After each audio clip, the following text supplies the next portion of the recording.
Hi ಸ್ನೇಹಿತರೆ, ನಾನು ಮಂಜುನಾಥ್, ಸಾಧನಾ academy ಶಿಕಾರಿಪುರದಿಂದ.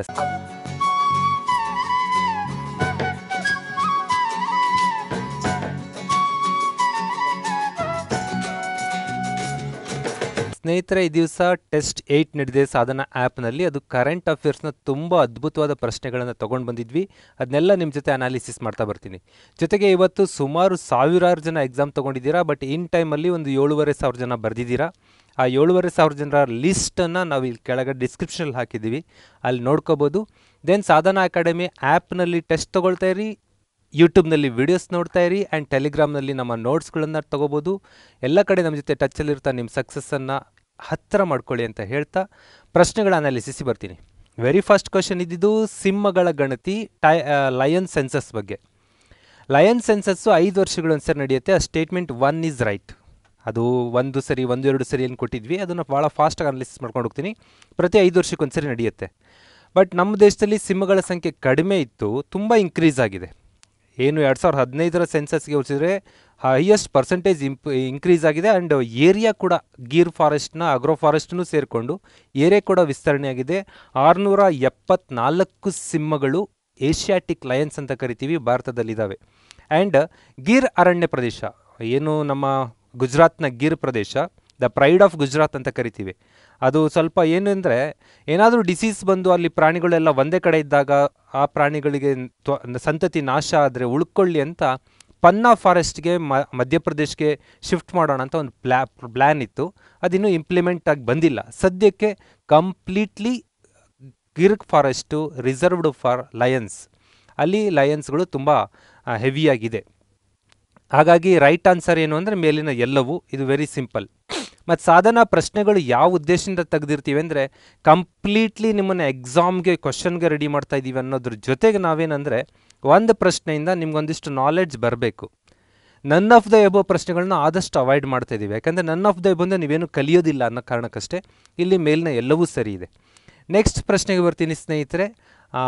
Atmanirbhar Bharat, ಏನು ನಮ್ಮ ನರೇಂದ್ರ ಮೋದಿ ಪ್ರಧಾನಮಂತ್ರಿಯವರು 20 ಲಕ್ಷ ಕೋಟಿ ರೂಪಾಯಿಗಳ ಒಂದು ಅನುದಾನವನ್ನು ಕೊಡ್ತಾರೆ ಆತ್ಮನಿರ್ಭರ್ ಭಾರತ್ ಯೋಜನೆಗೆ. ಕೋವಿಡ್ ನಂತರದ ಎಕಾನಮಿ ರಿಫಾರ್ಮೇಷನ್ಗಾಗಿ ನೀಡಿದಂಥ ಒಂದು ದೊಡ್ಡ ಕೊಡುಗೆ. ಆ ಟೈಮ್ನಲ್ಲಿ ಸುಮಾರು 3-4 ದಿನ ಫೈನಾನ್ಸ್ ಮಿನಿಸ್ಟ್ರು ಬೇರೆ ಬೇರೆ ಫಂಡನ್ನು ಹೇಗೆ ಅಲಾಕೇಟ್ ಮಾಡ್ತೀವಿ ಅಂತ ಅವರು ಪ್ರೆಸ್ ಮೀಟ್ ಮಾಡ್ತಾ ಬಂದರು. ಅದರಲ್ಲಿ ಒಂದು ದಿನ ಪ್ರೆಸ್ ಮೀಟ್ನಲ್ಲಿ MSME ರಿಫಾರ್ಮೇಷನ್ ಬಗ್ಗೆ ಮಾತಾಡ್ತಾರೆ. MSME ಅಂದರೆ ಮೈಕ್ರೋ, ಸೂಕ್ಷ್ಮ, ಸ್ಮಾಲ್ ಸಣ್ಣ, ಆ್ಯಂಡ್ ಮೀಡಿಯಮ್ ಮಧ್ಯಮ ಕೈಗಾರಿಕೆಗಳು, ಎಂಟರ್ಪ್ರೈಸಸ್ ಉದ್ದಿಮೆಗಳಿದೆಯಲ್ಲ, ಅದರ ರಿಫಾರ್ಮೇಷನ್. ಇಲ್ಲಿ ಏನು ಮಾತಾಡಿದರು ಅಂದರೆ, ಈ ಹಿಂದೆ ವೆನ್ ಶಿ ಸ್ಪೀಕ್, ಅದಕ್ಕಿಂತ ಹಿಂದೆ ಏನಾಗಿತ್ತು ಅಂತ ಅಂದರೆ, ಸೇವಾ ವಲಯ ಮತ್ತು ಉತ್ಪಾದಕ ವಲಯ ಅಂತ 2 ಭಾಗ ಮಾಡ್ತಾರೆ. ಯಾವುದನ್ನು? ಮೈಕ್ರೋ, ಸ್ಮಾಲ್ ಆ್ಯಂಡ್ ಮೀಡಿಯಮ್ ಎಂಟರ್ಪ್ರೈಸಸ್ಸನ್ನು. ಸೇವಾ ವಲಯಕ್ಕೆ ಬೇರೆ ಥರ ಕ್ರೈಟೀರಿಯಾ ಆ್ಯಂಡ್ ಉತ್ಪಾದಕ ವಲಯಕ್ಕೆ ಬೇರೆ ಥರ ಕ್ರೈಟೀರಿಯಾಗಳಿದ್ವು. ಅಂದರೆ ಇನ್ವೆಸ್ಟ್ಮೆಂಟ್ ಎಷ್ಟು ಮಾಡಬೇಕು ಆ ಥರದ್ದೆಲ್ಲ, ಅದನ್ನೆಲ್ಲ ರಿಮೂವ್ ಮಾಡಲಾಯಿತು. ಉತ್ಪಾದಕ ವಲಯ, ಸೇವಾ ವಲಯ ಅಂತ ಏನು ಬೈಫರ್ಗೇಷನ್ ಇತ್ತು, ಅದನ್ನು ತೆಗೆದುಹಾಕಲಾಗಿದೆ. ಏನು ಫಸ್ಟ್ ಸ್ಟೇಟ್ಮೆಂಟಲ್ಲಿ ಹೇಳುತ್ತೆ, ಈ ಹಿಂದೆ ವಿಭಜಿಸಿದ ಸೇವಾ ವಲಯ, ಉತ್ಪಾದಕ ವಲಯ ಅನ್ನೋದನ್ನು ತೆಗೆದ್ರು. ಈಗ ಒಂದೇ MSMEನಲ್ಲಿ ಮೈಕ್ರೋ ಅಂದರೆ ಮೈಕ್ರೋ ಒಂದೇ, ಅಲ್ಲಿ ಮೈಕ್ರೋ ಉತ್ಪಾದಕ, ಪ್ರೊಡಕ್ಟಿವ್, ಮೈಕ್ರೋ ಸರ್ವೀಸ್ ಅಂತ ಏನು ಇರಲ್ಲ. ದೆನ್ ನಂಬರ್ 2, ಸೂಕ್ಷ್ಮ ವಲಯ 1 ಕೋಟಿ ರೂಪಾಯಿವರೆಗೆ ಹೂಡಿಕೆ ಮಾಡ್ಬೋದು. ಮೊದಲು ತುಂಬ ಕಡಿಮೆ ಇತ್ತು ಲಿಮಿಟು, ಈಗ 1 ಕೋಟಿ ರೂಪಾಯಿವರೆಗೂ ಇನ್ವೆಸ್ಟ್ಮೆಂಟ್ ಕೊಡ್ತಾರೆ. ಅಷ್ಟು ಇನ್ಕ್ರೀಸ್ ಆಗಿದೆ. ಹಾಗಾದರೆ ಇಲ್ಲಿ ಯಾವುದು ಸರಿ ಯಾವುದು ತಪ್ಪು ಅಂತ ನೋಡೋದಾದರೆ, ನಾವು ಆನ್ಸರ್ ನೋಡೋಣ. ಫಸ್ಟು ಏನು ಉತ್ತರಗಳನ್ನು ನೋಡ್ತಾ ಬರೋಣ. ಮೈಕ್ರೋ ಎಂಟರ್ಪ್ರೈಸಸ್ಸು 1 ಕೋಟಿವರೆಗೂ ಇನ್ವೆಸ್ಟ್ಮೆಂಟ್ ಮಾಡ್ಬೋದು, ಆ್ಯಂಡ್ 5 ಕೋಟಿವರೆಗೂ ಆ್ಯನ್ಯುವಲ್ ಟರ್ನೋವರ್ಸ್ ಮಾಡ್ಬೋದು ಅಂತ ಈಗ ಚೇಂಜ್ ಆಗಿರೋದು. ಸ್ಮಾಲ್ ಎಂಟರ್ಪ್ರೈಸಸ್, ಸಣ್ಣ ಉದ್ದಿಮೆಗಳು 10 ಕೋಟಿವರೆಗೂ ಇನ್ವೆಸ್ಟ್ಮೆಂಟ್ ಮಾಡ್ಬೋದು, ಆ್ಯಂಡ್ 50 ಕೋಟಿವರೆಗೂ ಟರ್ನೋವರ್ಗಳನ್ನು ಮಾಡ್ಬೋದು ವಾರ್ಷಿಕವಾಗಿ.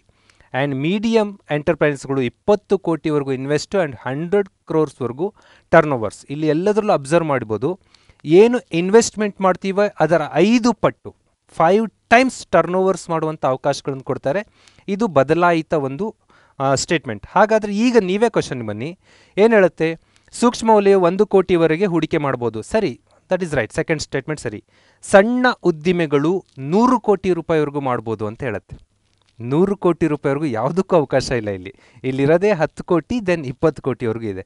ಹಾಗಾಗಿ ಮೂರನೇ ಸ್ಟೇಟ್ಮೆಂಟ್ ತಪ್ಪಾಗಿರುತ್ತೆ. ಇಲ್ಲಿ 1, 2 ಮಾತ್ರ ಸರಿ. ನೀವು ಇನ್ನು ಮುಂದೆ ಎಕ್ಸಾಮ್ಗಳಲ್ಲಿ ಇದನ್ನು ನೆನ್ಪಿಡ್ಬೇಕಾಗತ್ತೆ. ದಿಸ್ ಈಸ್ ಮೈಕ್ರೋ 1 ಕೋಟಿ, ಸ್ಮಾಲ್ 10 ಕೋಟಿ, ಮೀಡಿಯಮ್ 20 ಕೋಟಿ ಇನ್ವೆಸ್ಟ್ಮೆಂಟ್.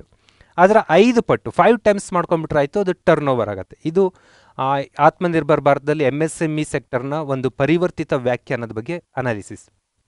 ನೆಕ್ಸ್ಟ್ ಬರ್ತೀನಿ, ಸಾಲದ ಮರಟೋರಿಯಂ. ಈ ಮರಟೋರಿಯಂಗೆ ನಾನು ಟ್ರೈ ಮಾಡಿದೆ ಒಳ್ಳೆ ಕನ್ನಡ ಪದ ಹುಡುಕಬೇಕು ಅಂತ, ಬಟ್ ನ್ಯೂಸ್ ಪೇಪರು ಸಿಕ್ಕಿರಲಿಲ್ಲ ನನಗೆ, ಬೇರೆ ನ್ಯೂಸ್ ಪೇಪರಲ್ಲಿ ಸಿಗಲಿಲ್ಲ. ನಿಮ್ಗೆ ಯಾರಾದರೂ ಮರಟೋರಿಯಂಗೆ ಒಳ್ಳೆ ಕನ್ನಡ ಪದ ಇದ್ದರೆ ಸೆಂಡ್ ಮಾಡಿ ಕಾಮೆಂಟ್ ಬಾಕ್ಸಲ್ಲಿ, ನಾವು ಅಪ್ಡೇಟ್ ಮಾಡ್ಕೋತೀವಿ. ಏನಿದು ಅಂತ ಹೇಳ್ತೀನಿ. ಲೋನ್ ಮರಟೋರಿಯಂ ಅಂತ ಅಂದರೆ ಕೋವಿಡ್ ಟೈಮಲ್ಲಿ ಲಾಕ್ಡೌನ್ ಮಾಡ್ತೀವಿ. ಲಾಕ್ಡೌನ್ ಮಾಡಿದಾಗ ಕಂಪ್ಲೀಟ್ಲಿ ವ್ಯವಹಾರ ಸ್ಥಗಿತಗೊಳ್ಳುತ್ತೆ. ಕೆಲವೊಂದು ಕಡೆ ಕೂಲಿಯೂ ಸಿಗಲ್ಲ, ಕೆಲವೊಂದು ಕಡೆ ಉದ್ಯೋಗದಾತರು ನಿಮಗೆ ಸಂಬಳವನ್ನು ಕೊಟ್ಟಿರಲ್ಲ. ಸಾಲ ಮಾಡಿಕೊಂಡದಕ್ಕೆ EMI ಕಟ್ಟಬೇಕು, ಎವರಿ ಮಂತ್ ಇನ್ಸ್ಟಾಲ್ಮೆಂಟ್, ಪ್ರತಿ ತಿಂಗಳ ಒಂದು ಕಂತುಗಳನ್ನು ಪಾವತಿಸಬೇಕು. EMIನ ಪಾವತಿಸೋಕ್ಕೆ ನಿಮಗೆ ಸ್ಯಾಲ್ರಿನೇ ಬರೆದಿದ್ದರೆ, ಹಣನೇ ಬರೆದಿದ್ದರೆ ಹೇಗೆ ಪಾವತಿ ಮಾಡ್ತೀರಾ? ಅದಕ್ಕೋಸ್ಕರ RBI ಒಂದು ನಿಲುವು ತೆಗೆದುಕೊಳ್ಳುತ್ತೆ, ಲೋನ್ ಮರಟೋರಿಯಂ ಅಂತ. ಮರಟೋರಿಯಂ ಅಂದರೆ ಈ ತಿಂಗಳು ಕಟ್ಟಬೇಕಾದ ಕಂತನ್ನು ಕಟ್ಟೋದು ಬೇಡ, ಅದನ್ನು ಪೋಸ್ಟ್ಪೋನ್ ಮಾಡೋಣ ಅಂತ. ಏನು ಮಾಡಿದ್ರು, 3 ತಿಂಗಳ ಮಟ್ಟಿಗೆ ಮರಟೋರಿಯಂ ಮಾಡ್ತಾರೆ. ಮಾರ್ಚ್, ಏಪ್ರಿಲ್, ಮೇವರೆಗೂ 3 ತಿಂಗಳು ಮರಟೋರಿಯಂ ಆಯಿತು. 3 ತಿಂಗಳು ನೀವು ಇನ್ಸ್ಟಾಲ್ಮೆಂಟ್, ಆ ತಿಂಗಳ ಇನ್ಸ್ಟಾಲ್ಮೆಂಟ್ಗಳನ್ನು ಕಟ್ಟೋದು ಬೇಡ ಅಂತ. ಆನಂತರ ಮತ್ತೆ ಜೂನಲ್ಲಿ ಎಕ್ಸ್ಟೆಂಡ್ ಮಾಡಿದ್ರು, ಜೂನ್, ಜುಲೈ, ಆಗಸ್ಟ್ವರೆಗೂ ಎಕ್ಸ್ಟೆಂಡ್ ಮಾಡ್ತಾರೆ. 6 ತಿಂಗಳವರೆಗೆ ಮರಟೋರಿಯಂ ಆಗಿದೆ ಟೋಟಲ್. ಹಾಗಾದರೆ ಮರಟೋರಿಯಂ ಅಂದರೆ ಏನು ಅಂದರೆ, ನೀವು ಇನ್ಸ್ಟಾಲ್ಮೆಂಟ್ ಕಟ್ಟೋದು ಬೇಡ. ಹಾಗಾದರೆ ಇಲ್ಲಿ ವ್ಯಾಖ್ಯಾನ ನೋಡ್ತಾ ಬರೋಣ. ಸಾಲ ಮರುಪಾತಿ EMIಯನ್ನು ಕೆಲ ದಿನ ಕಾಲ ಮುಂದೂಡ್ಬೋದು. ನಿಮ್ಮ EMI ಈ ತಿಂಗಳು ಕಟ್ಟದೇ ಇದ್ದರೆ ಬ್ಯಾಂಕ್ನವ್ರು ನಿಮಗೆ ಫೋನ್ ಮಾಡಿ ಯಾಕೆ ಕಟ್ಟಿಲ್ಲ ಅಂತ ಕೇಳಲ್ಲ, ಯಾಕೆಂದರೆ ಮುಂದೂಡಲ್ಲ ಆಗಿದೆ RBI ಗೈಡೆನ್ಸ್ ಪ್ರಕಾರ. EMIಗಳ ಮೇಲಿನ ಹೆಚ್ಚುವರಿ ಬಡ್ಡಿಯನ್ನು ಅಂತ್ಯದಲ್ಲಿ ಪಾವತಿಸಬೇಕಾಗುತ್ತದೆ. ಈ EMIಗಳಿಗೆ ಬಡ್ಡಿ ಇರುತ್ತೆ, ಅದ್ರ ಮೇಲೆ ಅಡಿಷ್ನಲ್ ಇಂಟ್ರೆಸ್ಟ್ ಏನಾದ್ರು ಹಾಕ್ತಾರಾ ಅಂದರೆ ಸದ್ಯಕ್ಕೆ ಇಲ್ಲ. ಭಾರತದಲ್ಲಿ ರೂಪಿತವಾಗಿರುವ ಮೊರಟೋರಿಯಂ ಪ್ಲ್ಯಾನ್ ಪ್ರಕಾರ ಅಡಿಷ್ನಲ್ ಇಂಟ್ರೆಸ್ಟ್ ಆನ್ EMIs ಇಲ್ಲ. ಮತ್ತು ಏನಿದೆ, ಪ್ರೈಮ್ ಅಮೌಂಟ್, ಮೂಲ ಬಡ್ಡಿ ಏನು ಅಮೌಂಟ್ ತೊಗೊಂಡಿದ್ದೀರ ಸಾಲ, ಅದ್ರ ಮೇಲೆ ಬಡ್ಡಿ ಇರುತ್ತಲ್ಲ, ಅದು ಜಾಸ್ತಿ ಆಗ್ತಾನೆ ಇರುತ್ತೆ. ಯಾಕಂದರೆ ನಿಮಗೆ ಇನ್ನು 50 ತಿಂಗಳಿಗೆ ಸಾಲ ಕ್ಲೋಸ್ ಆಗಬೇಕು ಅಂತ ಅಂದರೆ 50 ತಿಂಗಳಿಗೆ ಆಗಲ್ಲ. 6 ತಿಂಗಳು ಮುಂದೋಯ್ತು ಅಂದರೆ 56 ತಿಂಗಳಾಯಿತು. ಆವಾಗ ಪ್ರೈಮ್ ಅಮೌಂಟ್ ಮೇಲಿನ ಬಡ್ಡಿ 56 ತಿಂಗಳವರೆಗೂ ಎಕ್ಸ್ಟೆಂಡ್ ಆಗುತ್ತೆ. ಅಲ್ಲಿಗೆ ಮೂಲ ಏನು ಸಾಲ ಇದೆ ಪ್ರೈಮ್ ಅಮೌಂಟು, ಅದರ ಮೇಲಿನ ಬಡ್ಡಿ ಯೋಜಿಸಿದಕ್ಕಿಂತ ಆಗುತ್ತೆ. ನೀವೇನು ಪ್ಲ್ಯಾನ್ ಮಾಡ್ಕೊಂಡಿರ್ತೀರ, ಇನ್ನು 50 ತಿಂಗಳಿಗೆ ಸುಮಾರು ಒಂದು 12 ಲಕ್ಷ ಕಟ್ಟಬೇಕು ನಾವು ಅಂತ ಅಂದರೆ ಅದು 13.5 ಲಕ್ಷ 14 ಲಕ್ಷದವರೆಗೂ ಹೋಗ್ಬೋದು, ಬಿಕಾಸ್ ಈ 6 ತಿಂಗಳ ಕಾರಣಕ್ಕಾಗಿ. ಹಾಗಾಗಿ ಇಲ್ಲೇನು ಹೇಳಕ್ಕೆ ಟ್ರೈ ಮಾಡ್ತಿದ್ದೆ ಗೌರ್ಮೆಂಟ್ ಅಂತ ಅಂದರೆ, ಯಾರಿಗೆ ನಿಜವಾಗ್ಲೂ ಹಣ ಆಗ್ತಾ ಇಲ್ವೋ, ಒಳಗೆ ಬರ್ತಾ ಇಲ್ವೋ, ಹರಿವು ಇಲ್ವೋ, ಅವರು ಮರಟೋರಿಯಂ ಆಪ್ಷನ್ ತೊಗೊಳ್ರಿ. ಯಾರಿಗೆ ಇದೆ, ಗೌರ್ಮೆಂಟ್ ಎಂಪ್ಲಾಯೀಸ್ಗೇನು ಸ್ಯಾಲ್ರಿ ನಿಲ್ಲಿಸಿಲ್ಲ, ಕಂಟಿನ್ಯೂ ಆಗ್ತಾ ಇದೆ, ಅವ್ರಿಗೆ ಇನ್ನೂ ಸೇವಿಂಗ್ಸ್ ಆಗ್ತಾಯಿದೆ, ಗಿರ್ನಿ ಎಲ್ಲ ಸೇವಿಂಗ್ಸ್ ಆಗ್ತಾಯಿದೆ, ಅಂಥವರು ಮರಟೋರಿಯಂಗೆ ಮೊರೆ ಹೋಗಬಾರ್ದು, ಅವರು ಕಂಟಿನ್ಯೂ ಮಾಡಬೇಕು ಇನ್ಸ್ಟಾಲ್ಮೆಂಟ್. ಅವರು ಸಿ ಅಂತ ಒಂದು ಮೆಸೇಜ್ ಮಾಡಿರಿ. ಬೇರೆ ಬ್ಯಾಂಕ್ನವ್ರು ಬೇರೆ ಥರ ಒಂದು ಆಪ್ಷನ್ ಮಾಡ್ಕೊಂಡಿದ್ದಾರೆ. ಇದು ಮರಟೋರಿಯಂ ಕಾನ್ಸೆಪ್ಟ್ ಮೀನ್ಸ್ ಸಿಂಪಲ್ ಇಷ್ಟೇ, ನೀವು EMI ಕಟ್ಟದೇ ಇದ್ದರೆ ನಿಮಗೆ ಯಾವುದೇ ತೊಂದರೆ ಆಗೋದಿಲ್ಲ, ಕ್ರೆಡಿಟ್ ಸ್ಕೋರ್ ಮೇಲೂ ಇಂಪ್ಯಾಕ್ಟ್ ಆಗೋಲ್ಲ. ದೆನ್ EMI ಮೇಲೆ ಅಡಿಷ್ನಲ್ ಇಂಟ್ರೆಸ್ಟ್ ಬೀಳುತ್ತಾ? ನೋ, ಅಡಿಷ್ನಲ್ ಇಂಟ್ರೆಸ್ಟ್ ಬೀಳಲ್ಲ. ಬಟ್ ಪ್ರೈಮ್ ಅಮೌಂಟ್ ಮೇಲೆ ಇಂಟ್ರೆಸ್ಟ್ ಬೀಳುತ್ತೆ. ಹೊರೆಯಾಗುತ್ತಾ? ಕೊನೆಯಲ್ಲಿ ಆಗತ್ತೆ. ಸಾಲದ ಅವಧಿ ಹೆಚ್ಚಾಗತ್ತಾ? ಆಗತ್ತೆ. ಇದು ಮರಟೋರಿಯಂ ಬಗ್ಗೆ ಒಂದಷ್ಟು ಮಾಹಿತಿ ನಿಮಗೆ ಗೊತ್ತಿರಬೇಕು ಅಂತ. Right answer 1 and 3 is correct, 2 ಸರಿ ಇಲ್ಲ. ನೆಕ್ಸ್ಟ್ ಬರೋಣ. ಪುಲಿಟ್ಜರ್ ಅವಾರ್ಡ್ ಅನೌನ್ಸ್ ಆಗುತ್ತೆ ಮೇನಲ್ಲಿ. ಪುಲಿಟ್ಜರ್ ಅವಾರ್ಡು ಪತ್ರಿಕೋದ್ಯಮಕ್ಕೆ ಕೊಡುವಂಥ ಅತ್ಯುನ್ನತ ಅವಾರ್ಡು. ಅತ್ಯುನ್ನತ ಅನ್ನಕ್ಕೆ ಬರಲ್ಲ, ಯಾವುದೇ ಇನ್ಸ್ಟಿಟ್ಯೂಷನ್ ಕೊಡೋದು ಹೌ ಕ್ಯಾನ್ ವಿ ಡಿಸೈಡ್ ಅತ್ಯುನ್ನತ. ಆದರೆ ಇದ್ದಿದ್ದರಲ್ಲಿ ಪತ್ರಿಕೋದ್ಯಮಕ್ಕೆ ಕೊಡುವ ಒಂದು ಬೆಸ್ಟ್ ಅವಾರ್ಡ್ ಅಂತ ಕರಿತೀವಿ. ಇದು ಕೊಲಂಬಿಯಾ ಯೂನಿವರ್ಸಿಟಿ USA ಕೊಡಲ್ಪಡುತ್ತದೆ. ರೈಟ್, 1ನೇ ಸ್ಟೇಟ್ಮೆಂಟ್ ಸರಿ ಇದೆ. ಭಾರತದ ದಾರ್ ಯಾಸಿನ್, ಮುಖ್ತಾರ್ ಖಾನ್ ಅಂಡ್ ಚೆನ್ನಿ ಆನಂದ್ 3 ಜನ ಈ ಸರಿ 2020ರಲ್ಲಿ ಅನೌನ್ಸಾದ ಪಟ್ಟಿಯಲ್ಲಿ ಸ್ಥಾನ ಪಡೆದಿದ್ದಾರೆ ಅಂತ ಹೇಳ್ತಾ ಇದೆ. That statements also correct. ಅದರಲ್ಲಿ ಫೋಟೋಗ್ರಫಿ, ಫೀಚರ್ ಫೋಟೋಗ್ರಫಿ ಅಂತ ಕರಿತೀವಿ. ಎಸ್ಪೆಷಲಿ ಫೀಚರ್ ಫೋಟೋಗ್ರಫಿ ಅಲ್ಲಿ ತುಂಬ ಕ್ಷೇತ್ರ ಬರುತ್ತೆ. Investigation report and crime report, multiple sector ಇದೆ. ಇವರು ತಗೊಂಡಿದ್ದು ಫೀಚರ್ ಫೋಟೋಗ್ರಫಿ, ಸ್ಪೆಷಲಿ ಕಾಶ್ಮೀರದ ಫೋಟೋಗ್ರಫಿ ರಿಲೇಟೆಡ್ ಆಗಿ ಇವರಿಗೆ ಅವಾರ್ಡ್ ಬಂದಿದೆ ಫೀಚರ್ ಫೋಟೋಗ್ರಫಿ ಸೆಕ್ಟರಿಂದ. ದೆನ್ ಇವರು PTIನ ವರದಿಗಾರ ಆಗಿರ್ತಾರೆ. PTI ಭಾರತದ ದೊಡ್ಡ ಪ್ರೆಸ್ ಟ್ರಸ್ಟ್, ಅದು ಪ್ರೆಸ್ ಟ್ರಸ್ಟ್ ಆಫ್ ಇಂಡಿಯಾ ಅಂತೀವಿ, ಆಗಿರುತ್ತಾರೆ ಅಂತ ಒಂದು ಸ್ಟೇಟ್ಮೆಂಟ್ ಇದೆ. ಇಲ್ಲಿ ತಪ್ಪಾಗಿರೋದು ಆ 3ನೇ statement. They are not the reporters of press trust of India, they are the reporters of associate press ಅಂತ. ಅಸೋಸಿಯೇಟ್ ಪ್ರೆಸ್ನ ಇವರು ವರದಿಗಾರರಾಗಿರ್ತಾರೆ. ಹಾಗಾಗಿ 1 ಮತ್ತು 2 ಮಾತ್ರ ಸರಿ, ಇವರು PTIನ ವರದಿಗಾರರು ಅಲ್ಲ. ನೆಕ್ಸ್ಟ್ ಬರ್ತೀನಿ, ವಂದೇ ಭಾರತ್ ಮಿಷನ್.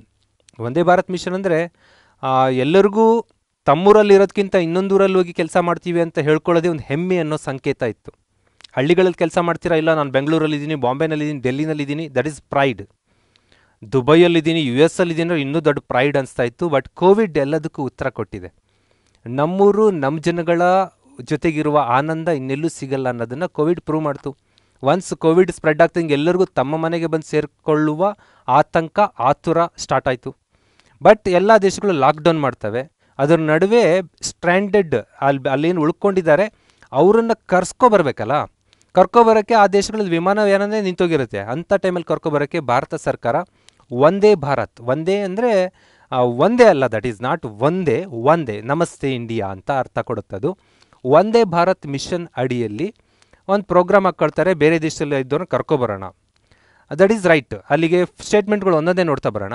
ಇದು ಭಾರತ ಇತಿಹಾಸದಲ್ಲಿ ಅತ್ಯಂತ ದೊಡ್ಡ ಸ್ಥಳಾಂತರಿಸುವ ಕಾರ್ಯಾಚರಣೆ, ಅಲ್ಲಿಂದ ಇಲ್ಲಿಗೆ ಶಿಫ್ಟಿಂಗ್ ಮಾಡುವಂಥ ಒಂದು ಕಾರ್ಯಾಚರಣೆ ಆಗಿದೆಯಾ ಅಂತ ಹೇಳ್ತಾ ಇದೆ. But this is wrong. Bharat ಇತಿಹಾಸದಲ್ಲಿ ಇದು ಅತ್ಯಂತ ದೊಡ್ಡದೇನಲ್ಲ. ಯಾಕೆಂದರೆ ಮುಂದೆ ಹೇಳ್ತೀನಿ ನಾನು. ಒಬ್ಬ ಮಹಾನ್ ವ್ಯಕ್ತಿ,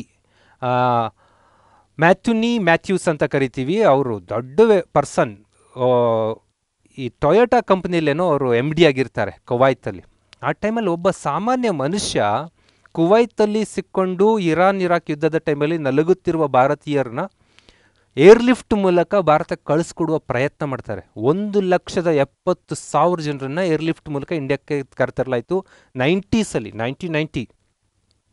that is the largest Guinness book of ರೆಕಾರ್ಡಲ್ಲಿರುವಂಥ ಅತ್ಯಂತ ದೊಡ್ಡ ಶಿಫ್ಟಿಂಗ್. ಅದು ಇವ್ಯಾಕ್ಯುಯೇಷನ್ ಪ್ರೋಗ್ರಾಮ್, ಅದು ಇವ್ಯಾಕ್ಯುಯೇಷನ್ ಎಕ್ಸಸೈಸ್. ಅದಕ್ಕಿಂತ ದೊಡ್ಡದು ಇದೇನಲ್ಲ.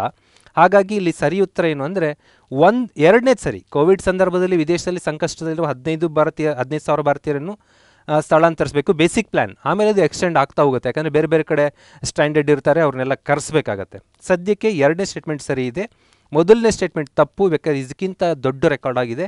ಅದು ಏರ್ಲಿಫ್ಟ್ ಅಂತ ಮೂವಿ ಆಗುತ್ತೆ, ಅಕ್ಷಯ್ ಕುಮಾರ್ ಅವ್ರದ್ದು. ಸುಮ್ಮನೆ ಟೈಮ್ ಇದ್ದರೆ ಯಾವುದಾದ್ರೂ ನೀವು ಏರ್ಲಿಫ್ಟ್ ಅಂತ ಮೂವಿನ ಯೂಟ್ಯೂಬಲ್ಲಿ ಕ್ಲಿಕ್ ಮಾಡಿ ನೋಡಿ. The hit movie, super movie. ಹೇಗೆ ಬೇರೆ ದೇಶದಲ್ಲಿ ಜನ ಆತಂಕದಿಂದ ಇರ್ತಾರೆ, ಅವ್ನು ಹೇಗೆ ಲಿಫ್ಟ್ ಮಾಡಲಾಗುತ್ತೆ ಅನ್ನೋ ರಿಲೇಟೆಡ್ ಆಗಿ ಮಾಡಿದ್ದಾರೆ. The good movie. That is the Guinness record ಇರೋದು. ಇದು ರೆಕಾರ್ಡೆಡ್ ಏನಲ್ಲ, ಇದು ಒಳ್ಳೆ ಕಾರ್ಯಾಚರಣೆ ಅಷ್ಟೇ. ನೆಕ್ಸ್ಟ್ ಬರೋಣ. ಅತಿ ಹೆಚ್ಚು ವೀಕ್ಷಣೆಗೊಳಗಾದ ಕಾರ್ಯಕ್ರಮ, ಸ್ಪೆಷಲಿ ಎಂಟರ್ಟೈನ್ಮೆಂಟ್ ಪ್ರೋಗ್ರಾಮ್, ಹೈಲಿ ವ್ಯೂವ್ಡ್ ಅಂತ ಇದು ಒಂದು ಅವಾರ್ಡ್. ಇದು ವರ್ಲ್ಡ್ ರೆಕಾರ್ಡ್ ಕ್ರಿಯೇಟ್ ಮಾಡಿದೆ. ಯಾವುದು? Bigg Boss, Ramayana, Mahabharata and Bear Grylls ಅಂತ ಕರಿತೀವಿ. ಬೇರ್ ಗ್ರಿಲ್ಸು ಕೇಳಿರ್ತೀವಿ, ಮ್ಯಾನ್ ವರ್ಸಸ್ ವೈಲ್ಡ್ ಅಂತೇಳಿ ಡಿಸ್ಕವರಿನಲ್ಲಿ ದೊಡ್ಡ ಪ್ರೋಗ್ರಾಮ್ ಮಾಡ್ತಾರೆ. ನರೇಂದ್ರ ಮೋದಿ ಅವ್ರ ಜೊತೆ ಉತ್ತರಾಖಂಡಲ್ಲೆಲ್ಲ ಸುತ್ತಾಡಿದ್ರು.